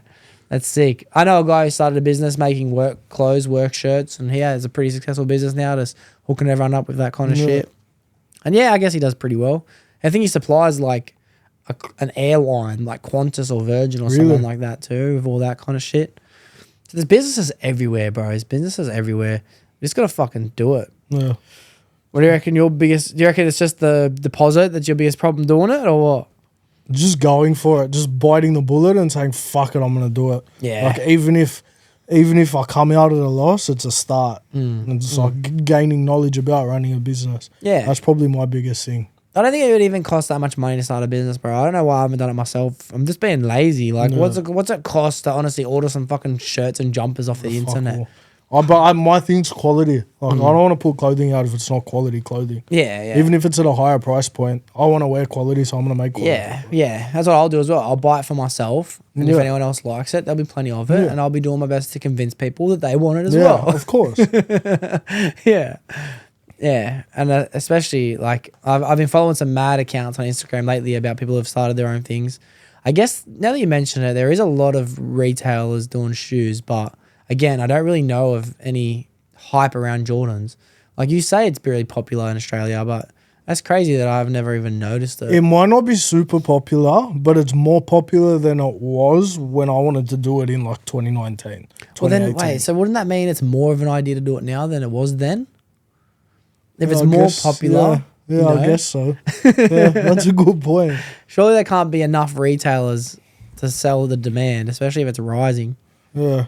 Yeah, fuck, bro. I fucking pray this works out, eh? That'd be so fucking hectic. I have a like full business plan written from years ago. Yeah. Like, I have everything ready to go. Fuck it, bro. Do it. The logo was like Air Max 1 sole with like writing sold out, just like the bottom of the shoe, but it like followed the shape of the bottom of the shoe. Oh, that's mad. Yeah. Did you make it? Yeah. Yeah, that's so hectic. Let's do it.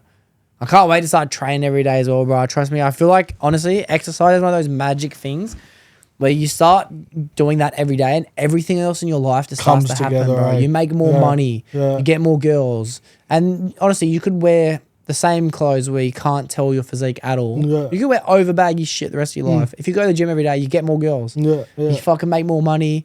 You're nicer to people. People will respect you better.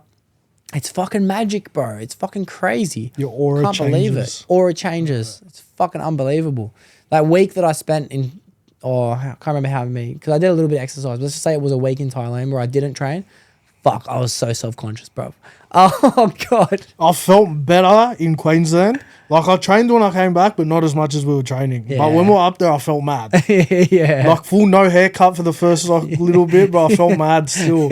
Yeah. Yeah. That was funny, too. I'm happy to not put this in the podcast as well if you want to, but ever since I started seeing how you interact with girls, Yeah. it has changed me completely. I've full piggybacked off you so hard. I blended your whole style with talking, bro. And it works so much better. Yeah, I swear it does. to I'm God, telling you, it works. does. And you know, I never really noticed that. Like, it's just always how I've been. Yeah. I never noticed it until people, because it's all my mates are the same. Yeah. And until I started, and boys were talking about it, I never noticed it. Really? Yeah, That's crazy because I'd never met anyone doing it before. Really? Yeah. but not just you. Like, even trying to think who else. George. Fossey probably said something. Because me and Fossey spoke about it. When I first ever worked with you, I mentioned it to Fossey and Fossey said, yeah, bro, it's crazy. I always say what it is on the podcast so people don't, like, I can leave it in there, but it's a fucking mad approach, bro. Yeah. It's a mad approach. It's fucking so smart. I don't even know. Like, what is it? I just don't give a fuck, eh? It's I reckon. honestly... so I'll cut that bit out, but that's what it is, bro. Like, I've always just said, like either, like, It's when not girls have, giving a fuck because at some all. girls have said to me, why are you so rude? And I say, like, it's how I am. Either you want it or you don't. If you don't want it, like, fuck off. It's no love lost to me. Yeah. Like, I don't give a fuck. And that's what's mad about it, bro. It is exactly that. And that's Yeah. what's so obviously appealing. Yeah. You know what I mean? It's like that reverse psychology shit that I always hear people talk about as well. It's like, make someone think that they want it. You know what I mean? Yeah, 100%. Yeah. Yeah. That's crazy. And you need to bro. let them know that, like, you don't really give a fuck. If Yeah. it happens, it happens. If it doesn't, it doesn't. Yeah. It's just sales. Like with sales, because I watch a lot of videos about sales. So I watch this guy, Alex Hamosi. He talks about the fact that, like, when he has his calls with people, he lets them know, hey, if you don't want it, please just let me know right away because Yeah, there's 10 yeah. other people waiting. Yeah. You know what I mean? So do not waste my time. If it's something you want, Yeah. put you down first. If not, please let me know. I'll hang up right now. There's someone else that wants to buy it. And everyone's like, oh, no. Yeah, It's yeah, me, yeah. bro. I want it. You know? I'm going to tell her that, actually. You just wasted my time and your own time. Yeah. So is this your final decision? Yeah. Because you're only affecting yourself by letting it go. That's what I'm going to say. That's mad. Well, since we're getting to a mad routine of it, would you get into like boxing and all that stuff as well with us?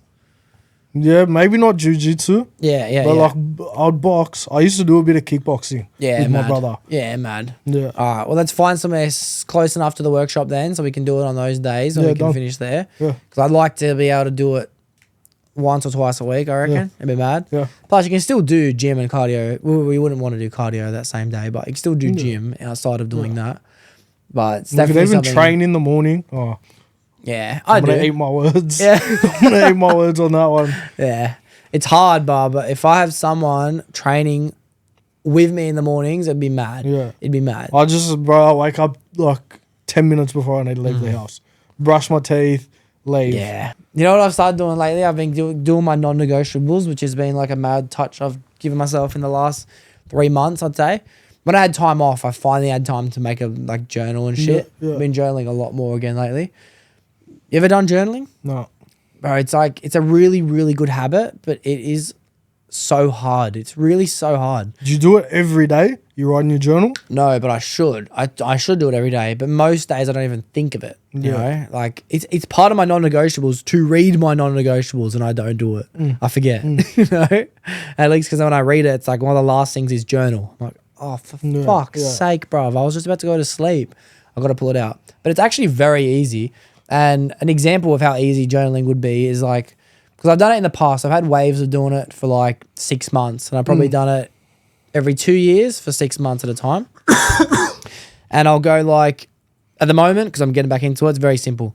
I'll just write down stuff to G myself up. Like, today was a hectic day. Work was mad. Boys are hectic. Had a mad feed. Gym was mad.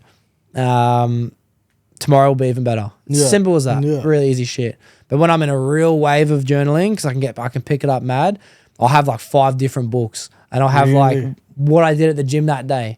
5 sets of this, 5 sets of this, 5 sets of this, 20 minutes of cardio. Yeah. And then I'll have and then I'll even have like 15 minutes sauna, blah, blah, blah. And then the next book would be like what I did that day. So it would be like outside of an overall picture, went to work for this many hours, went to gym for this many hours, spent time with my mum, spent time with my sister, blah, blah. And then another one will be work.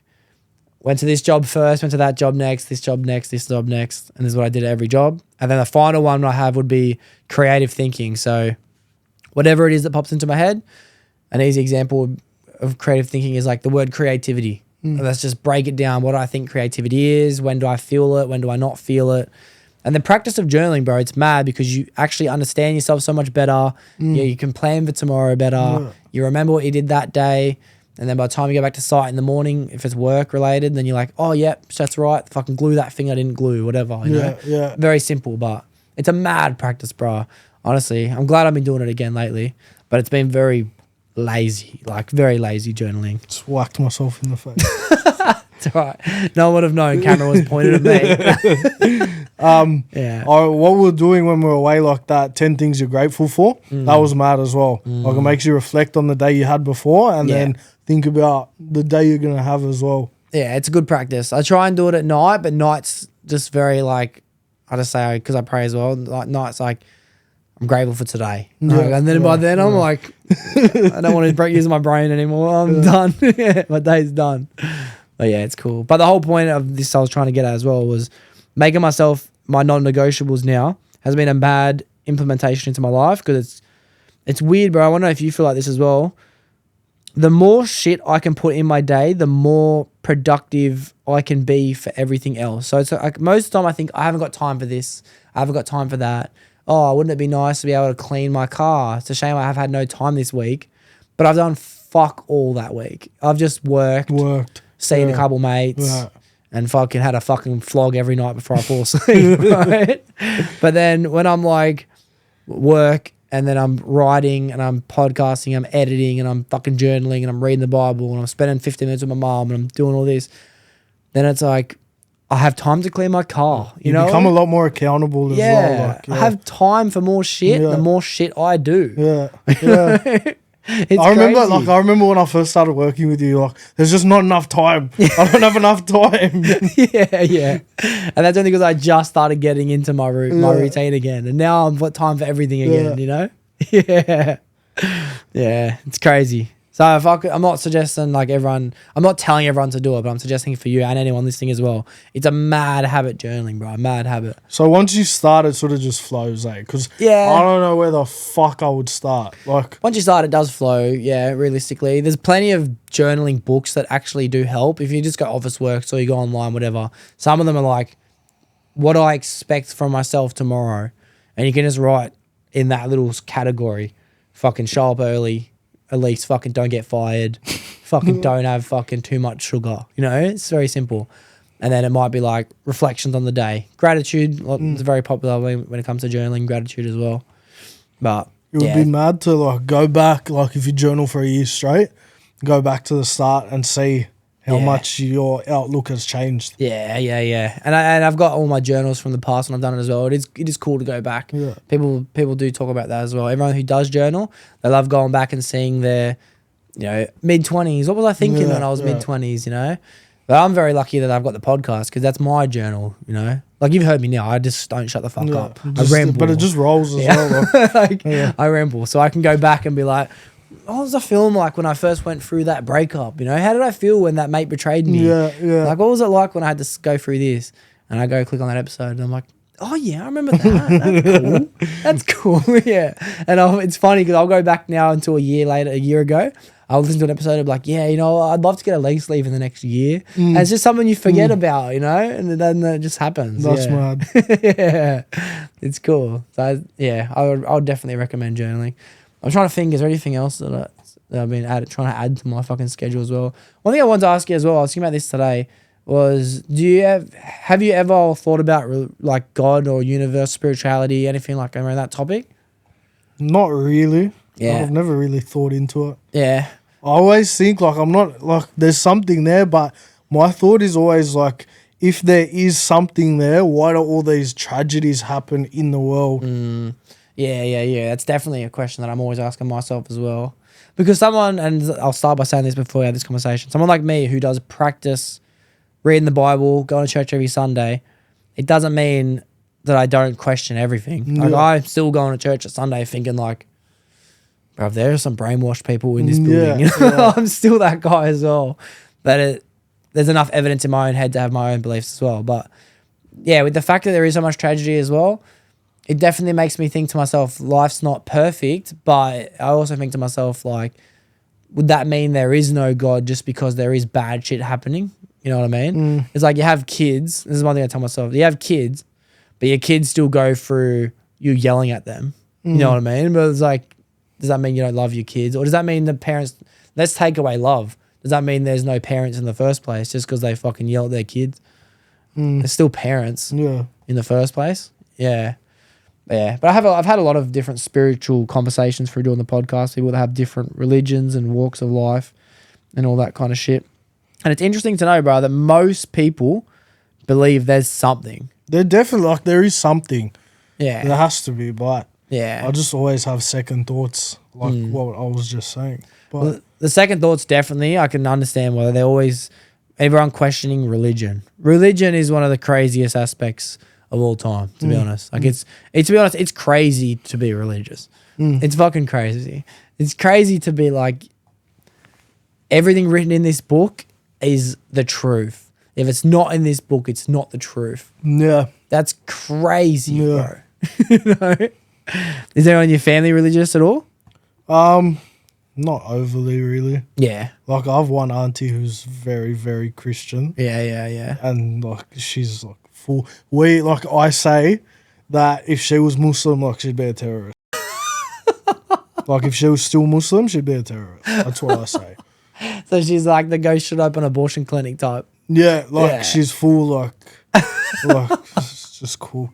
We're walking around with a fucking sign saying God hates gays. Yeah, like that. Like all her Facebook posts are like about banning anti-conversion therapy and shit like that. Like it's cool. Fighting the good fight, you know? That's so funny. Yeah, I don't think I've got anyone in my family that's religious at all. I'm trying to think if anyone in my even extended family. I don't think there is. I've got lots of spiritual fucking people in my family like this, that. I'll tell you about my nan. Yeah. So, but you said like you went to church when you were young, yeah? No. I only went to the church the first time at 13. Yeah, that's I went to young. church- Oh, I thought you relatively. meant like as a kid, yeah. No. But did you go there off your own back? Or okay. Yeah. So I'd be surprised if my parents have ever stepped foot in a church really? or anyone like Okay. that. Maybe even my grandparents. But I moved to a Christian school and I came from a public school. Yeah. And I remember hanging out with these Christian kids. I was very lucky, and I said this to my mate the other day who was from that school. I was like, I was very lucky that you boys were normal. Because every grade above and every grade below were fucking freaks. Like everyone was just the weirdest cunts. But then my grade had normal cunts. Everyone went to the skate park, rode BMX, fucking went to parties, this, that. And then they said, yeah, we go to church every fucking Friday night. It was Friday night. And they're like, you want to come? I said, yeah, fuck off. If I get to hang out with you boys, fucking oath I do. And back then, church was different. It wasn't like, there might have been a little period of me that was curious about Christianity and all that kind of stuff as well. But the most part was like, let's get girls and let's fucking, there used to be skate park setups there and used to like get drunk before and like all the normal 13, 14-year-old shit, you know? But yeah, it used to be a mad place to pick up girls. You know? It used to be so hectic for it. Yeah, the girls were wild. They're absolutely wild because they come from oppressive parents. Breaking free. Yeah, it was cool. But then, I only went from 13 to 14. Didn't go again for my whole life until January this year. Now I'm trying to. Oh, so it hasn't been that long. Nah. I probably went like maybe in the last 4 years, maybe 4 times. Like I've gone to step foot in the building and feel it. But it's pretty cool. I can't lie. Like I do like the feeling of being in there. Yeah, it's actually, sometimes it's not too much, but if you find the right church, like I've obviously my main church is Hillsong because it's the most fun, it's the most lifeful, like young cunts everywhere, like mad stories, mad preaching. you step in there on a certain night, bro, and it's like you think to yourself, like, bro, this is mad. Yeah, like It's full mad. concert. Yeah. Not just full concert, just like it's a concert aspect in the way where I love being at a concert, feeling the room. You know, like going to the Billie Eilish concert was mad because I felt the Energy. excitement. Like everyone was just freaking the fuck out, bro. And I'm like, oh, this is dope, bro. Look at all these people. But what I like about going to church is like you'd have, I don't know how many people might be at a service on a Sunday, maybe like 10,000 maybe or something like that. And it's like everyone there has got the same energy level, the same love, the same. There might be 5,000 bad people out of the 10,000, but everyone's trying to be a good person. And it's really cool. Yeah. But don't get me wrong, that church, even though I love it, it's been through some fucking dramas, bro. Like, I've heard a lot of things about Hillsong being like a cult. Yeah, Like, I think my dad telling me, like, Hillsong's the biggest cult in the world. Yeah. I think that's how that conversation started about your nan that night, actually. Oh, yeah. Yeah, shout out to me, man, in the fucking cult. But, yeah, it's definitely been, I can understand why everyone from the outside looks at it like it's a cult, because it definitely kind of is in a way. Yeah. Definitely kind of is. But a cult, realistically, a cult worships someone alive. Yeah. A religion worships someone dead. Yeah. Like, is it's that the kind of only the thing same that thing. differentiates a cult from a religion? I think so. Yeah, right. I think so. I can't think of any other differences. I can't think of anything different between a cult and a religion. Yeah, It's really the same thing. You know, you reckon? Yeah, now that I'm thinking about it, yeah. Yeah. Like a whole group of people worshipping one person. Yeah. I love cults, bro. Fuck, I'd love to have a cult. How dope would it be, hey? Just to have like... I thought we were already in one. Yeah, Doxie's cult. Yeah. For everyone who hasn't heard in a while, I've said it before and I'll say it again. Doxie's cult. Once you hear about it, you're automatically in it and you can't leave. So, welcome. Welcome. We've been here for a minute now. Welcome all you newcomers. Yeah. Yeah. But it would be so cool, bro, even to have like 25 people that would just do whatever you Anything say. for you, know, anything you say. Yeah. And always the cult leaders, they're always like sex deviants and they're always like, people just drop their wives off. And then there's the guys who are in the cult as well. And they're like, yeah, well, Sundays is the day when, they, you know, he serenades everyone. And, Really? Yeah.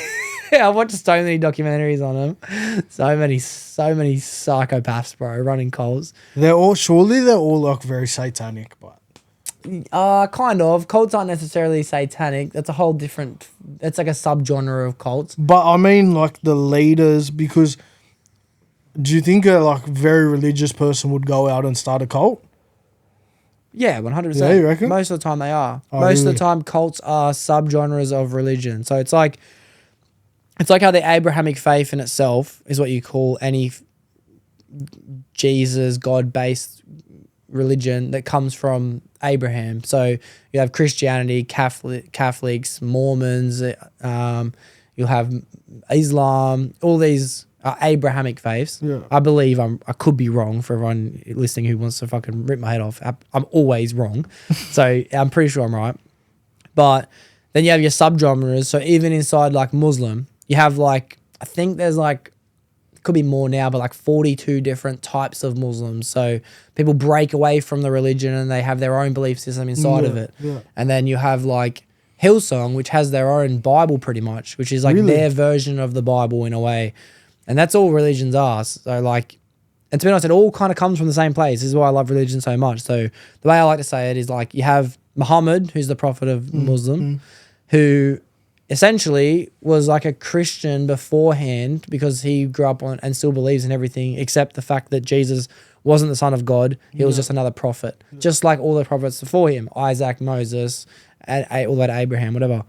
But then you have Jesus, which is the biggest religion before him, which was essentially just a Buddhist. There's a big period of Jesus' life between the ages of like, I think like 14 and 28 or something like that, where they're called the lost years, where no one knows where Jesus went. But the scripture shows, not the biblical scripture, the alternative history shows that he went up to India and learnt the traditions of Buddhism. Really? And then he came back down and preached Buddhism in his own terms. And then Buddha himself was just a Hindu who grew up as a Hindu and then learned everything about Hinduism, who then eventually realized that the thing that they're worshipping comes from within, not from external, and that's Buddhism. And the Hindu comes from a religion before. So it's all the same thing. Yeah, You know, everyone's preaching the same message. So I can't remember what the point was where I was getting at before this, but it's like, oh yeah, so cult leaders, that is people from today's religions who have been like, hey, I'm getting my own messages from God. Jesus is speaking through me. And then they'll, whether they're right or wrong, who knows? So do you reckon they'll ever become their own religion? Yeah. Yeah, I guess the last big one to pop up, there's one big one that popped up after Islam. I don't remember if it's Mormon. It might have been Mormon, where this kid found these texts and he was the only person that could decipher them. And he eventually lost the text. So no one could back it up. What? But then this guy, I'm pretty sure this is the story of Mormon. Let me just quickly double check. Is Mormon and Amish the same thing or not? Nah, different. Is the story of Mormons about the kid who found the tablets and he was the only person to understand them? Yes, you're basically on the core outline, right? Yeah. So yeah, that was 1823. So that wasn't that long ago. 200 years ago? Yeah. Yeah, 1823. Which is you know what I mean? So I guess they pop up every now and then. Like someone's got to start the next religion. It's got to come from somewhere. So I think it would be so cool, bro. That would be crazy being alive when that happens. Yeah, and watching it just flow. Yeah. Oh, what was the other one that popped up? Like in the 1930s, what's that one that the actors in it, Tom Cruise? Oh, Scientology. Scientology, yeah. So that's only less than about 100 years old or something. That's like that. weird, bro. Yeah. George and I we worked at like a Scientology place. It was fucking cool. Scientology is a crazy religion in itself because that's genuinely a fucking pyramid scheme trick. Like it's a joke, which is what's crazy about it. Like no one could believe that's real because when you get to the top, you realize that the story is aliens came and dropped the seeds inside of volcanoes. That's what started humans. Is that what the story behind it is? Yeah. So that's like the be all and end all of Scientology? Yeah. Yeah, right. But what Scientology, the reason why it became so popular is this guy, he was a fiction writer. So he would write literal fake stories. It was his profession. Really? Yeah. Let me find out the guy's name. He just did it. What's the guy's name who started Scientology and when was it? Let's have a look. Good question. The guy, L. Ron Hubbard, that's his name. And he died in 1986. So yeah, 1930s, 1940s. So L. Ron Hubbard, he was a popular fiction writer. And then he started a religion saying, I know the secrets to how the universe was created. I know the birthplace of humans and I know the end of human history, the end of humankind. So then around that same time, they were experimenting with frequencies and brain vibrations as well. And he would set up these devices where people would have kind of like lie detectors as well. And then he would put people in these hypnotherapic states where they would be able to go unconscious, almost like you would when you go into a float tank or one of those, almost like a psychedelic trip as well, where your brain just kind of goes all over the place. And then he would get people to say what they're seeing. Yeah. And then because they were really experiencing it, the lies weren't happening. I'm pretty sure I'm right. I could be wrong, but I'm fucking pretty sure I'm right about this. And then because the people were recording down what really happened, that's when he was able to tell people, you're right. You're now experiencing what I've been able to teach you this entire time. By giving them psychedelics. It wasn't giving them psychedelics. It was putting them in these hypnotherapic states of mind where they were able to, what he described, open up their brain to the information coming from aliens or whatever it was coming from. So he's like, all right, now you are getting me. You know what I mean? Like, now you are on the same pattern as me. And then he would build the religion and the cult around the fact that people would go, I want to learn more. Okay, what's going to cost you $1,000 a week? People would start paying $1,000 a week, and then he would say, hey, by the way, almost like affiliate marketing, if people want to come through you can make a bit of their $1,000, you can come through me, and then build it till it's like $100,000 a week, $1 million a week, But then the people that were big members, he would give them mad things. Yeah. You get access to my private island. You get access to my yachts whenever you want to use them because he's making so much money. Yeah. And then people like Tom Cruise come along. I want to be an aspiring actor in Hollywood. Okay, no worries. Well, it's only, this is called $100,000 every 3 months. But I can promise you a job inside of a movie because there'd be a director part of his Scientology as well. No way. So Scientology is like a big inner working community of people a part of this pyramid scheme, you know? But then when people get to the top, a lot of people wake up to the fact that like, bruv, what? This is really? So people end up leaving? Yeah, once people get to the top, they get out. Unless they're already established enough inside the pyramid scheme, like maybe Tom Hanks, not saying Tom Hanks, Tom Cruise. Just like Tom Cruise might be. Once he's big enough, making all this money, he's probably making fucking a killing inside of Scientology, you know? Probably making a killing. Yeah. He'd be getting looked after. That's crazy. Crazy, bro. So at the end of the day, bro, let's fucking figure out a way to start a cult, bro. I'd be down. Yeah. I feel like I've absolutely rambled for this entire fucking podcast. I barely got to ask you fuck all. No, you asked questions. I think. Yeah, we spoke. Oh, we'll do a little bit longer before we wrap it up as well, but it's already been the 2-hour mark, which is all I really aim for inside the podcast. Almost. It's about 15 minutes or so. That goes quick. Like we've just sat here talking shit for 2 hours. That's crazy. It goes quick, eh? I feel like I fucking rambled about this whole episode. Who else have you had on here? Jack, Ryan. Jack, George, Ryan, head of the company we work for. Jack, George, Ryan. No one else that's there at the moment's been on it. No one else has been there at the moment. But I've had like a lot of previous employees, like my mate Jordan, my mate Joel, my mate Tubby. I guarantee there'd be a few more, but I'm forgetting at this point. But mate Jaden. They've all been previous employees as well in the past. Was Jaden the one that Jim was talking about? The really high pitched voice? No. That guy's name was. Oh, okay. Jaden is a sick cunt. Jaden's a mad cunt. You'll probably meet him at some point because he's in and out of the picture all the time. But yeah, he's a mad cunt. Yeah. Trying to think, what's another thing I want to talk to you about before we fucking wrap it up? Got any talking points? Anything that you've been thinking and pondering? One thing I really like asking people actually is there anything that you've been thinking about lately? You know, one thing I've really actually been thinking about? Yeah. Just painting a train. Painting a train. I've been thinking about graphing heaps. Yeah, like just getting back into it a bit. Especially hanging out with you because we've been talking about it. And yeah, shit. like it's been fresh on my mind. I've just been sketching again recently. I'm like, fuck, like, why did I ever stop? But it's just something you grow out of, I guess. I remember there was times when I would go through mad waves of doing it.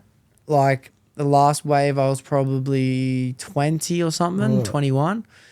And man, the mates, we'd get drunk. Obviously, it's always fun to do it when you're drunk. Yeah. And then they'd take it too far, bro. Like they'd be too drunk, and then they're tagging windows and cars. And then I'm like, okay, well, I'm not doing this anymore. There was one night maybe 4 years ago. There's a video of me in my area. I walk up, just do a massive throwy on the side of the. It's like a nice too. Yeah. They posted me on their Facebook. Everyone's commenting saying it's me. Yeah. And then I went there a few years later. I was like, yeah, it's probably sweet to go there now. Yeah. And the owner was behind. I didn't know he was the owner. He's like, oh, what's your name, mate? I said my name. I don't know why. He's like, just wait here a second. I was like, fuck, I gotta go. Ran. Bro, we were running for ages. He's chasing us, calling police. That's so funny. Yeah, when some of the boys, they've gone too crazy in the past, they've ended up like being that many Facebook posts, business owners being like $40,000 reward and shit. And I'm like, fuck, what's wrong with you cunts? Like, this was so smooth, you know what I mean? You had to ruin something nice. Yeah. Like, I was fucking rattled. Must have thought I was a superhero. Just could do anything. Yeah, that's what the boys are saying too. Like, oh, bro, it was an accident. Like, like you just in the moment you don't think like, oh, that'll be a mad spot to hit. No one's hit that. Like, yeah, there's a reason, cunt. yeah, I know. It's fucking, it's crazy. But I've just been spending so much time as well, especially on Instagram, looking at the Sydney artists as well, finding all their pages. I'm like, yeah, that's fucking really cool, bro. What about that? Do you remember Pam the Bird? Yeah, in Melbourne. Yeah, I've seen that. Do you know he got caught and he ate his sketchbook? Really? When the cops came, he ate his sketchbook so he wouldn't get caught with his sketchbook. Bro, some of the spots he was hitting, unbelievable, bro, crazy. Yeah, bro. like goals. Yeah, I don't even know how you'd hit. Like, you'd need a drone, bro, Yeah. for some of them. That's a good idea. Do you reckon people do that? Use a drone to do big throw-ups? I reckon you could do it. Well, my That- favourite guy is Gong. Gong? Yeah. Did I tell you about my story with Gong, how I met him? I think you did, but I can't remember. Tell me again. I was like painting a legal wall in Newtown. Yeah. There was like a bloke just a bit up from us painting all day. We were like packing up, we're leaving, and you could tell, like thinking about it now, so there was like a cutout for someone's back gate, like where they open it in these like ferns. Thinking about it now, he stepped back into there so we wouldn't realise it was him. But I see the piece, I'm like, no way, that was Gong. I look Wow. behind me and he's standing there and like he did not want to talk. Like, no way, how are you? Like, whatever. He was like so socially awkward, just did not want to have that conversation. He's like a skinny guy, eh? He's Bro, a skinny guy with long short, hair. skinny, long hair. I've found him on Insta in the past. Like his I've sussed personal him down, account? Yeah. I've sussed him down. I shot him a message, but he didn't reply to me. He's probably like, for fuck's sake. Yeah, that would have been his exact thought. Like, bro, he was up everywhere for a while. Yeah, bro. He's a fucking beast. Some of the craziest things I've seen Yeah. in Sydney. I like that big one on the going down the M5. It's like a massive one, bro. Like overpass. It says Gonga. Is it the black and white one? Black and white. Oh, one. with the exclamation mark. Yeah. I've seen that. 2024, Yeah, I think it was done. Yeah, or 23. Yeah. It's enormous, bro. It's so mad. But yeah, I guess I've been thinking a bit about that as well lately. I've been thinking about that as well. I guess my mind lately has just been, it was mad having some time off, bro, but it was mad thinking about a routine again. It is so dope. Honestly, it sounds weird, bro, but it's dope going to work every day, then going to the gym, knowing your haircut day, knowing your church day, knowing you're going to go home and do a bit of laundry. Like, because I fucking don't think about it, bro. I think most people don't. We build the life we want to live. Yeah, 100%. You know, we live the life we live. If I have weeks I don't want to do nothing after work, I'll go do nothing after work. Yeah. But even in regards to work, it's like we forget the fact that we want to go to work. We could just not. We actually don't have to. And we would be living pretty much the same life if we didn't. To an extent. Bro, I doubt it. I reckon I'd be living exactly the same. I don't reckon anything would be different. Like the government pays you like what? How much do you get on Centrelink? Like, is it $1,000 a week? Is it? I'm not sure. Maybe it's less. Maybe it's like $750. But it's enough. I'll call my ex and ask her. Yeah. Right. Yeah, this is what's fucking. We'll do one more chat GPT. How much do you get a week on Centrelink in Australia? Oh, that's crazy. So a single person with no children only earns $381 a week. With no... But I guess if that's all you... but Job Seeker is fortnight. So the total you can get is about $1,000. Oh, So that's $500 a week. Plus, you'd be living for free basically in the flats. But imagine not working, having all that time on your hands to spend $500, but I'll blow it in 5 hours. Yeah, Less. yeah. I'll go shopping, 2 pairs of shoes, 1 pair of shoes, $500. Yeah, I guess. But you wouldn't have the money to go shopping, I guess, realistically. Like, Yeah, but someone like me, I'm doing it anyway. Like, yeah. But I just can't imagine it being that much different of a life than the life I'm living now. I reckon it would be pretty much the same thing. Like, instead of just buying a nice new pair of shoes every fortnight, I'd still be eating food 3 times a day. I'd still be going to sleep every 8 hours. I'd still be finding stuff to do. Still be trying to hang out with people.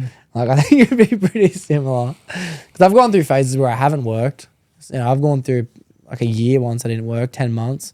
I just fucking did nothing. before I started here, I didn't work for a couple months. Yeah. I remember one time I stopped working at the company we're at now. The previous time before the last time I left there. And 10 months I did nothing. Yeah, you told me. Yeah, Just lived the yeah, mad but life. didn't you have a mad 10 months, but yeah. And unbelievable 10 months, actually. Shout out to Damo for funding it, to be honest with you. But yeah, it was fucking sick, bro. So yeah, I think a lot of people do forget the fact that they do live the life they want to live. You know, someone said to me on the podcast one time that realistically, I think everyone can be a millionaire, but subconsciously we are aware of the time and effort it would take to become one, and we choose not to become one. yeah, I agree with that. But also, you get comfortable and then you don't want to take risk. Yeah. And to become wealthy, bro, you have to take risk. Yeah. If you don't take risk, you're going to be stuck the same place forever. Yeah. Like, even whether it's leaving the job you're comfortable at and starting a new job for more money, it's still taking a risk. Absolutely, yeah, you're definitely right. Definitely right. Do you reckon you have that bone of the fear of the unknown? Aticophobia is what it's called. The fear of failure is aticophobia. Definitely fear of failure. Yeah. Even fear of judgment around failure. I seen a post maybe like 6 months ago actually. It said, I think, because everyone has aticophobia to an extent, but I think a lot of people have been on the wave thinking that certain people online have got the wave of like, I've really got it. I have to make it. I have to fucking retire my mom. I have to do this and that. But I think the post I said, most people think they have the fear of failure, but they actually have the fear of succeeding. So they don't ever take that risk in the first place. Well, because they don't want to succeed? Yeah, they have the fear of becoming successful. That's why aticophobia wouldn't be the thing. And if I'm wrong, if it doesn't make sense, tell me. But it's like, if you have the fear of failure, you never take the risk and you stay in the same job for the rest of your life and you don't fucking... Oh, because then you're not afraid to fail. Yeah. It's True. actually the fear of succeeding that holds people back. But because taking that leap, you will succeed. But not necessarily. Like, do you think it's more like what I was saying, the fear of judgment if you don't succeed? That's what holds me back. Like, imagine telling everyone I'm quitting my job to go start this mad thing, and then it just... doesn't do anything. Yeah. I think that as well. I think, and I really noticed this about myself. And to be honest, I was thinking about this when we were working together as well, because I think you said... we're talking about something to do with fear of judgment. Maybe it was when we were walking through the shops. We had this conversation, actually. Remember when we were walking through Pacific Fair and we were talking about people looking at us? Oh, yeah, cunts looking, Yeah. So that's when I started thinking about this. I've been thinking about it ever since. Yeah. So I think I have the same thing where I might, let's just say I trip over something at the gym or I fucking don't have a haircut or whatever the feeling is of feeling judged. If someone else trips over or someone else doesn't, if someone else does this, I was thinking about this week. If someone else in this gym didn't have a haircut, I don't know. Yeah. You know, I was looking around thinking, I wonder if anyone has a haircut. Because yeah. But if you saw the same person every day and like they got their haircut every week, then 1 week they didn't have their haircut, you'd notice. You reckon like, I'd notice? I would. Maybe. Maybe if they always had a fresh fade. That's what I'm saying. 1 week they didn't. But you'd notice, but you wouldn't give a fuck either. You wouldn't give a fuck either. Yeah, and I think that I suffer from the same thing where I think people give a fuck. No, people don't. People don't give a fuck. People are too worried about thinking other people give a fuck to give a fuck. Yeah.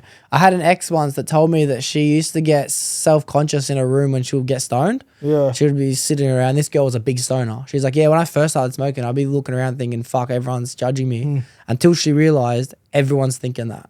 Yeah. Everyone in the room is thinking, fuck, they're judging me. Yeah. I just think everyone's trying to kill me. Yeah, same. Everyone's plotting my murder. Yeah.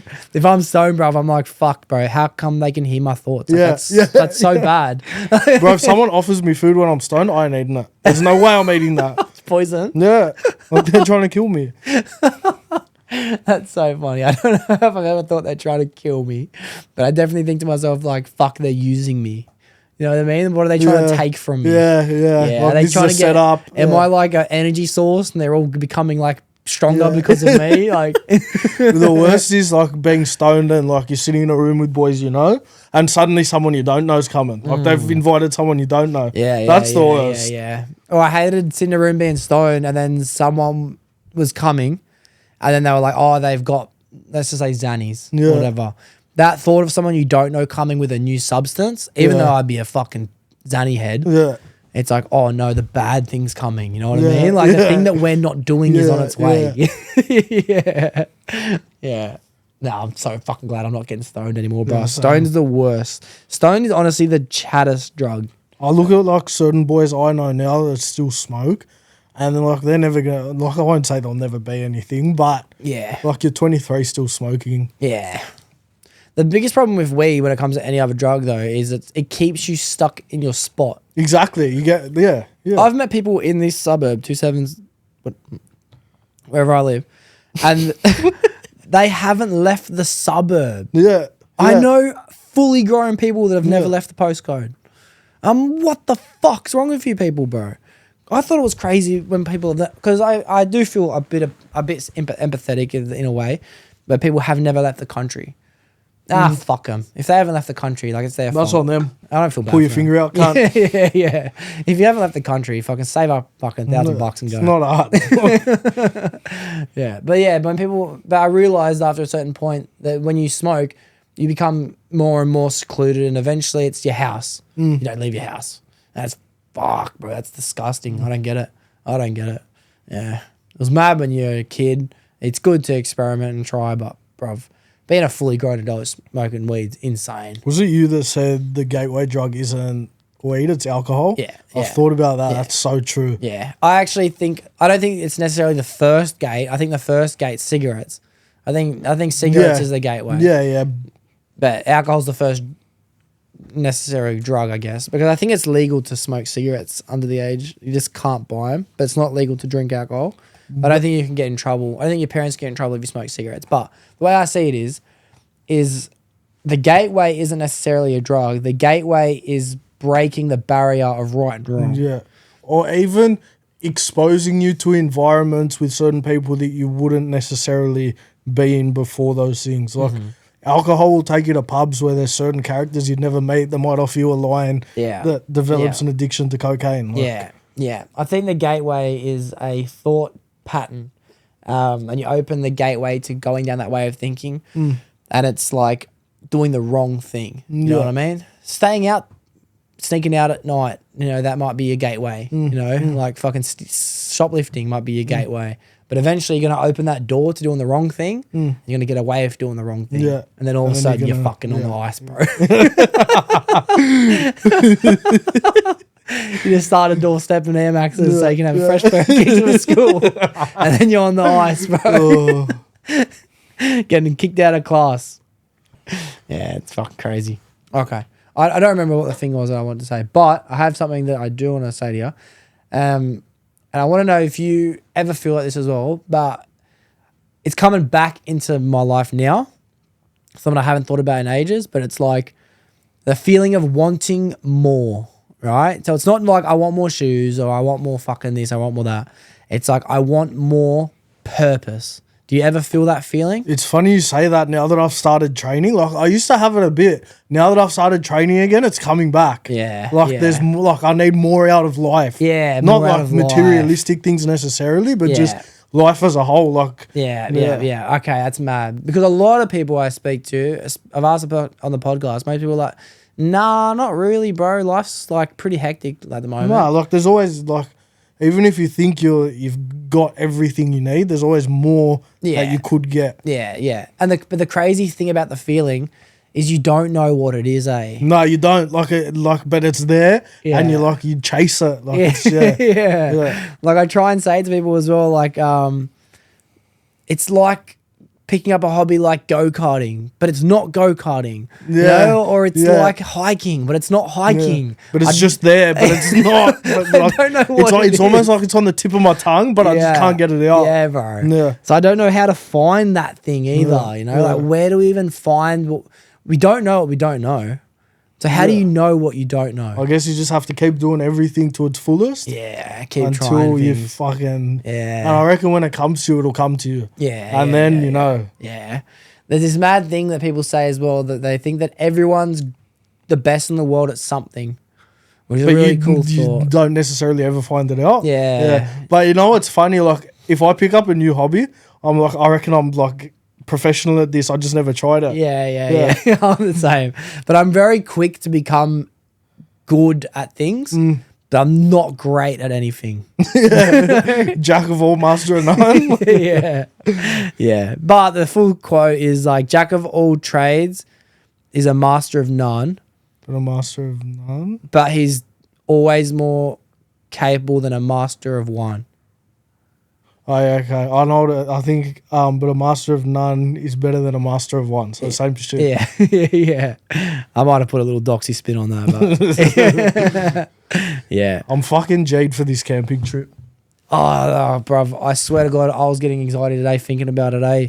I was thinking, why the fuck am I doing this? I'm obviously going to do it. It'll be mad. But it's like, All right, run me through. I'm glad that you bring that up. What the fuck do you do when you go away for 3 weekends in the bush? 3 days in the bush. Like, what do you do? Like, with Ryan, hunting. And then, like, So even then, like... we'll get up like 5, 6 in the morning, go out. Like, the day before, we'll scope out a mad area to go, like, sit at, hope for deer. Go sit out there. With Ryan, you probably won't find anything, but you hope you do. Yeah. He has like an anti-deer spell, I swear. Yeah. But you just sit out there. So you get up at like 6, you get ready, go for a cruise around, Go for right? a cruise, come back, breakfast, like bacon, eggs, whatever. Mm-hmm. And then, Oh, so you cruise before brekkie? yeah. Yeah, Yeah, okay. yeah. All right, mad, Come mad. back, brekkie, just kick it. Go do kick it. skid somewhere or something. Yeah. The way I think of it is I kind of think of it as like becoming 18 or something like that, and then having a weekend where you have nothing planned. So you link up with someone and you're like, what should we do? Is it like that?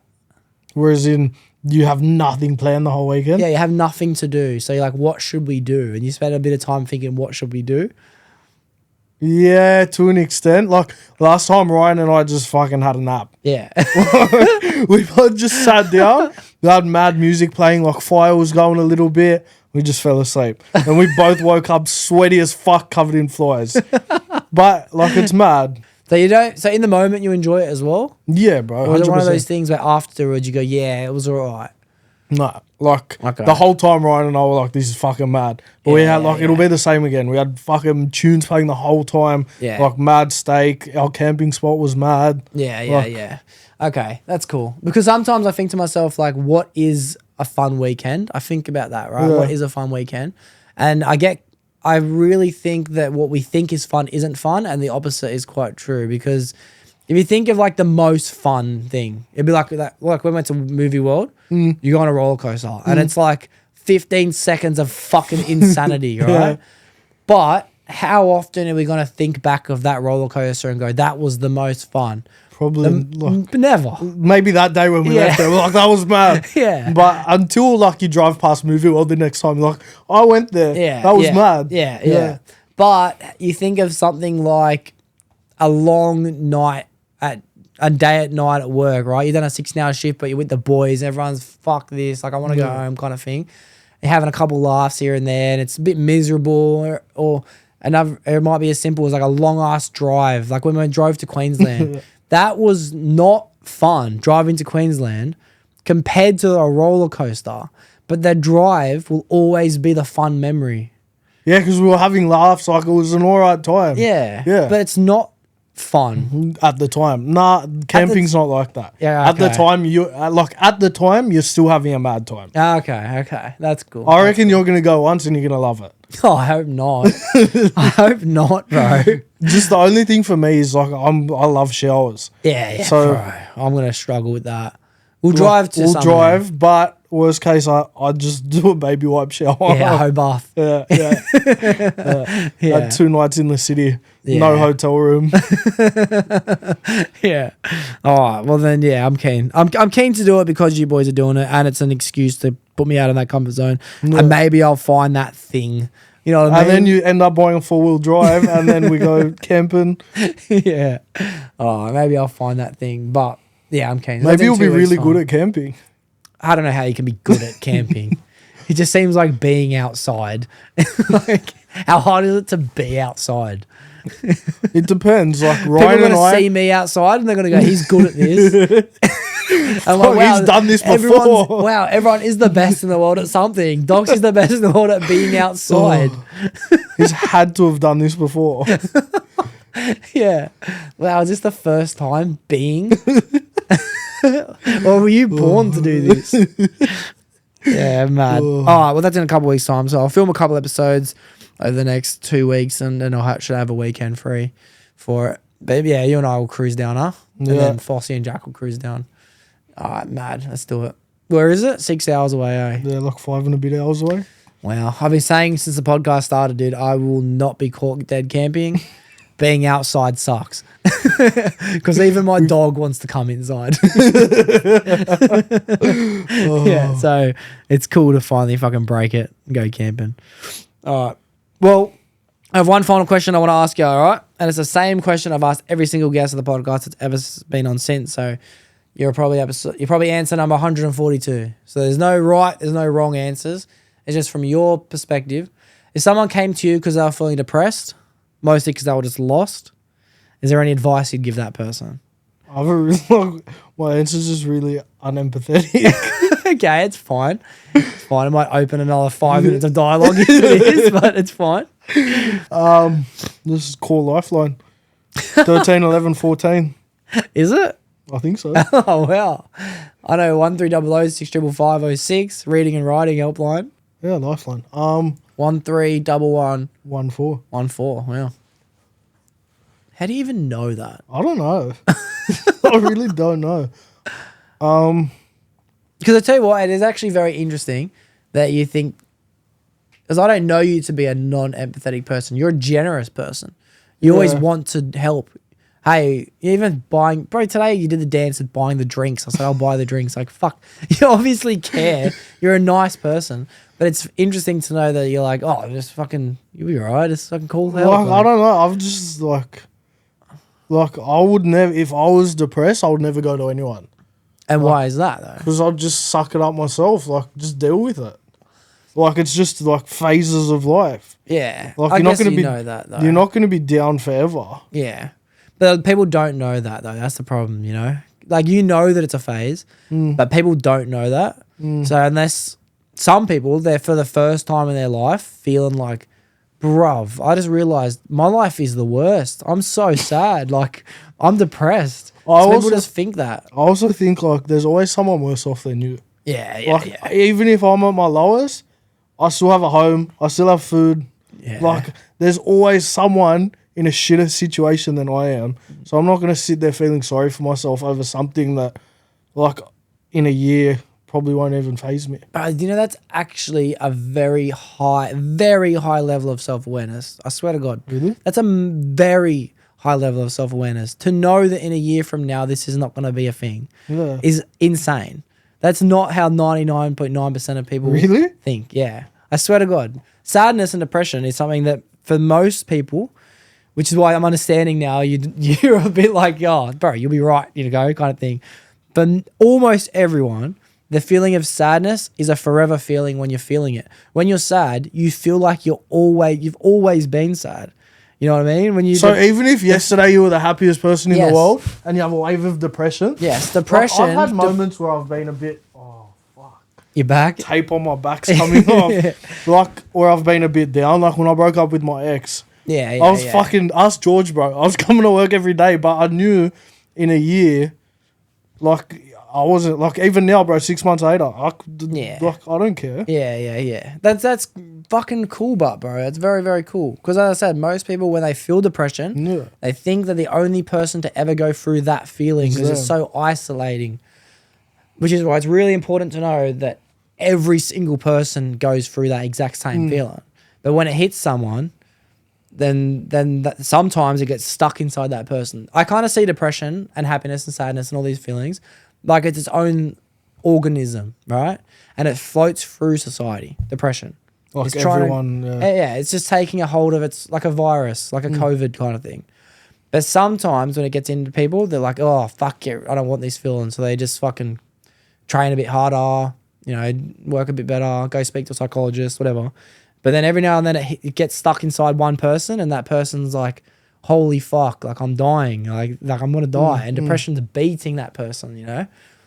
And what, like those thoughts are just, I guess I can kind of see that when I've been a bit like that. Like, you think you'll never get out of it. Yeah. Like you're going to be stuck there forever. Yeah. And heartbreak's usually the thing that sends people into it the most. Even grief kind of puts people into it the most. Getting fired, it usually comes from a feeling of loss more than anything. Or loss of hope, loss of motivation, loss of whatever. But yeah, it's fucking pretty cool, bro, to have that level of self-awareness. Because, most people do not think like that. Really? Yeah. Yeah, that's crazy. I'm still trying to think of my answer to that question then. Bro, I swear to God, that's a good answer. That's a good answer. because you're like, it's obvious that you're gonna feel better. Yeah. You know what I mean? Like, Because it is obvious. but maybe now that you've like put it into perspective, in the moment it isn't. But you are like, you're not going to be like that forever. My mum, like when I broke up with my last ex, my mum kept saying to me, "Are you ever going to like be happy?" I said, "Nah." Like, "Are you ever going to get over this?" I said, "Nah." But looking back now, like, why was I even upset about that dumb bitch? Yeah. Well, I remember when I went through my last breakup, because believe me, there's been enough. Right? When I went through my last one, it was a really heavy one. But I knew, because I'd been through it many times, okay, this is rough, but let's just get to work and you'll be good soon enough. Yeah. And within a week, it was good, and within a month, it was great. Yeah, You know? yeah. But because I doubled down on every single thing to make it better. But usually, time will heal all wounds. People fucking don't know that, bro. But thinking about it, it got to a point where even Jim was saying to me, like, "Come on, bro. What the fuck's going on with you?" That's so funny. And Jim's like, Jim's good, but he doesn't know that well how to be there. Yeah, like he was calling me after work, like, "Are you alright, bro?" I was like, "Yeah." He's like, "Come on, like." Yeah, Like- yeah. But then he says, like, you know, like, fuck that bitch. Like, Yeah. it's like it's Like, good, but but no, yeah. don't fuck that bitch. I love her. I love it. All right. Well, Joe, I do appreciate you coming on. It's so far been an incredible episode, all right? The maddest thing, which I've been saying for a long time, I'd love to get a JD reunion, all right? And I'll use the initials JD for the first time in this podcast, other than every other time I've beeped it out. It's almost because I can go Jake Doxie reunion. All right? But those you know will know. But the maddest thing is, well, once people have come on and done an episode already, then I can have group episodes with people. Yeah, So man. I can have you and George on at the same Yeah, time. I can mad, have you and mad. Fossey on at the same time. You know, I can do that as well. So now that you're on, you're in, all right? You're in the Mad, community. mad. So I really do appreciate it. And to be honest, that last answer was a really good answer, because people might not think it's that obvious, but you made it sound pretty obvious, bro, that you'll be fucking sweet, you know? Yeah. So I appreciate you, bro. It's been a hectic I appreciate episode. it. Yeah. Crazy walking in from the street and then this happens. Absolutely. Well, I appreciate it. And for everyone listening, I appreciate you as well. Thank you for making it to the end of the episode. It was an amazing week this week. There'll be another one next week. That's a wrap. Gang, bro. That was not what I was expecting. It just happened. Yeah, I won't start. I ain't tripping. I'm a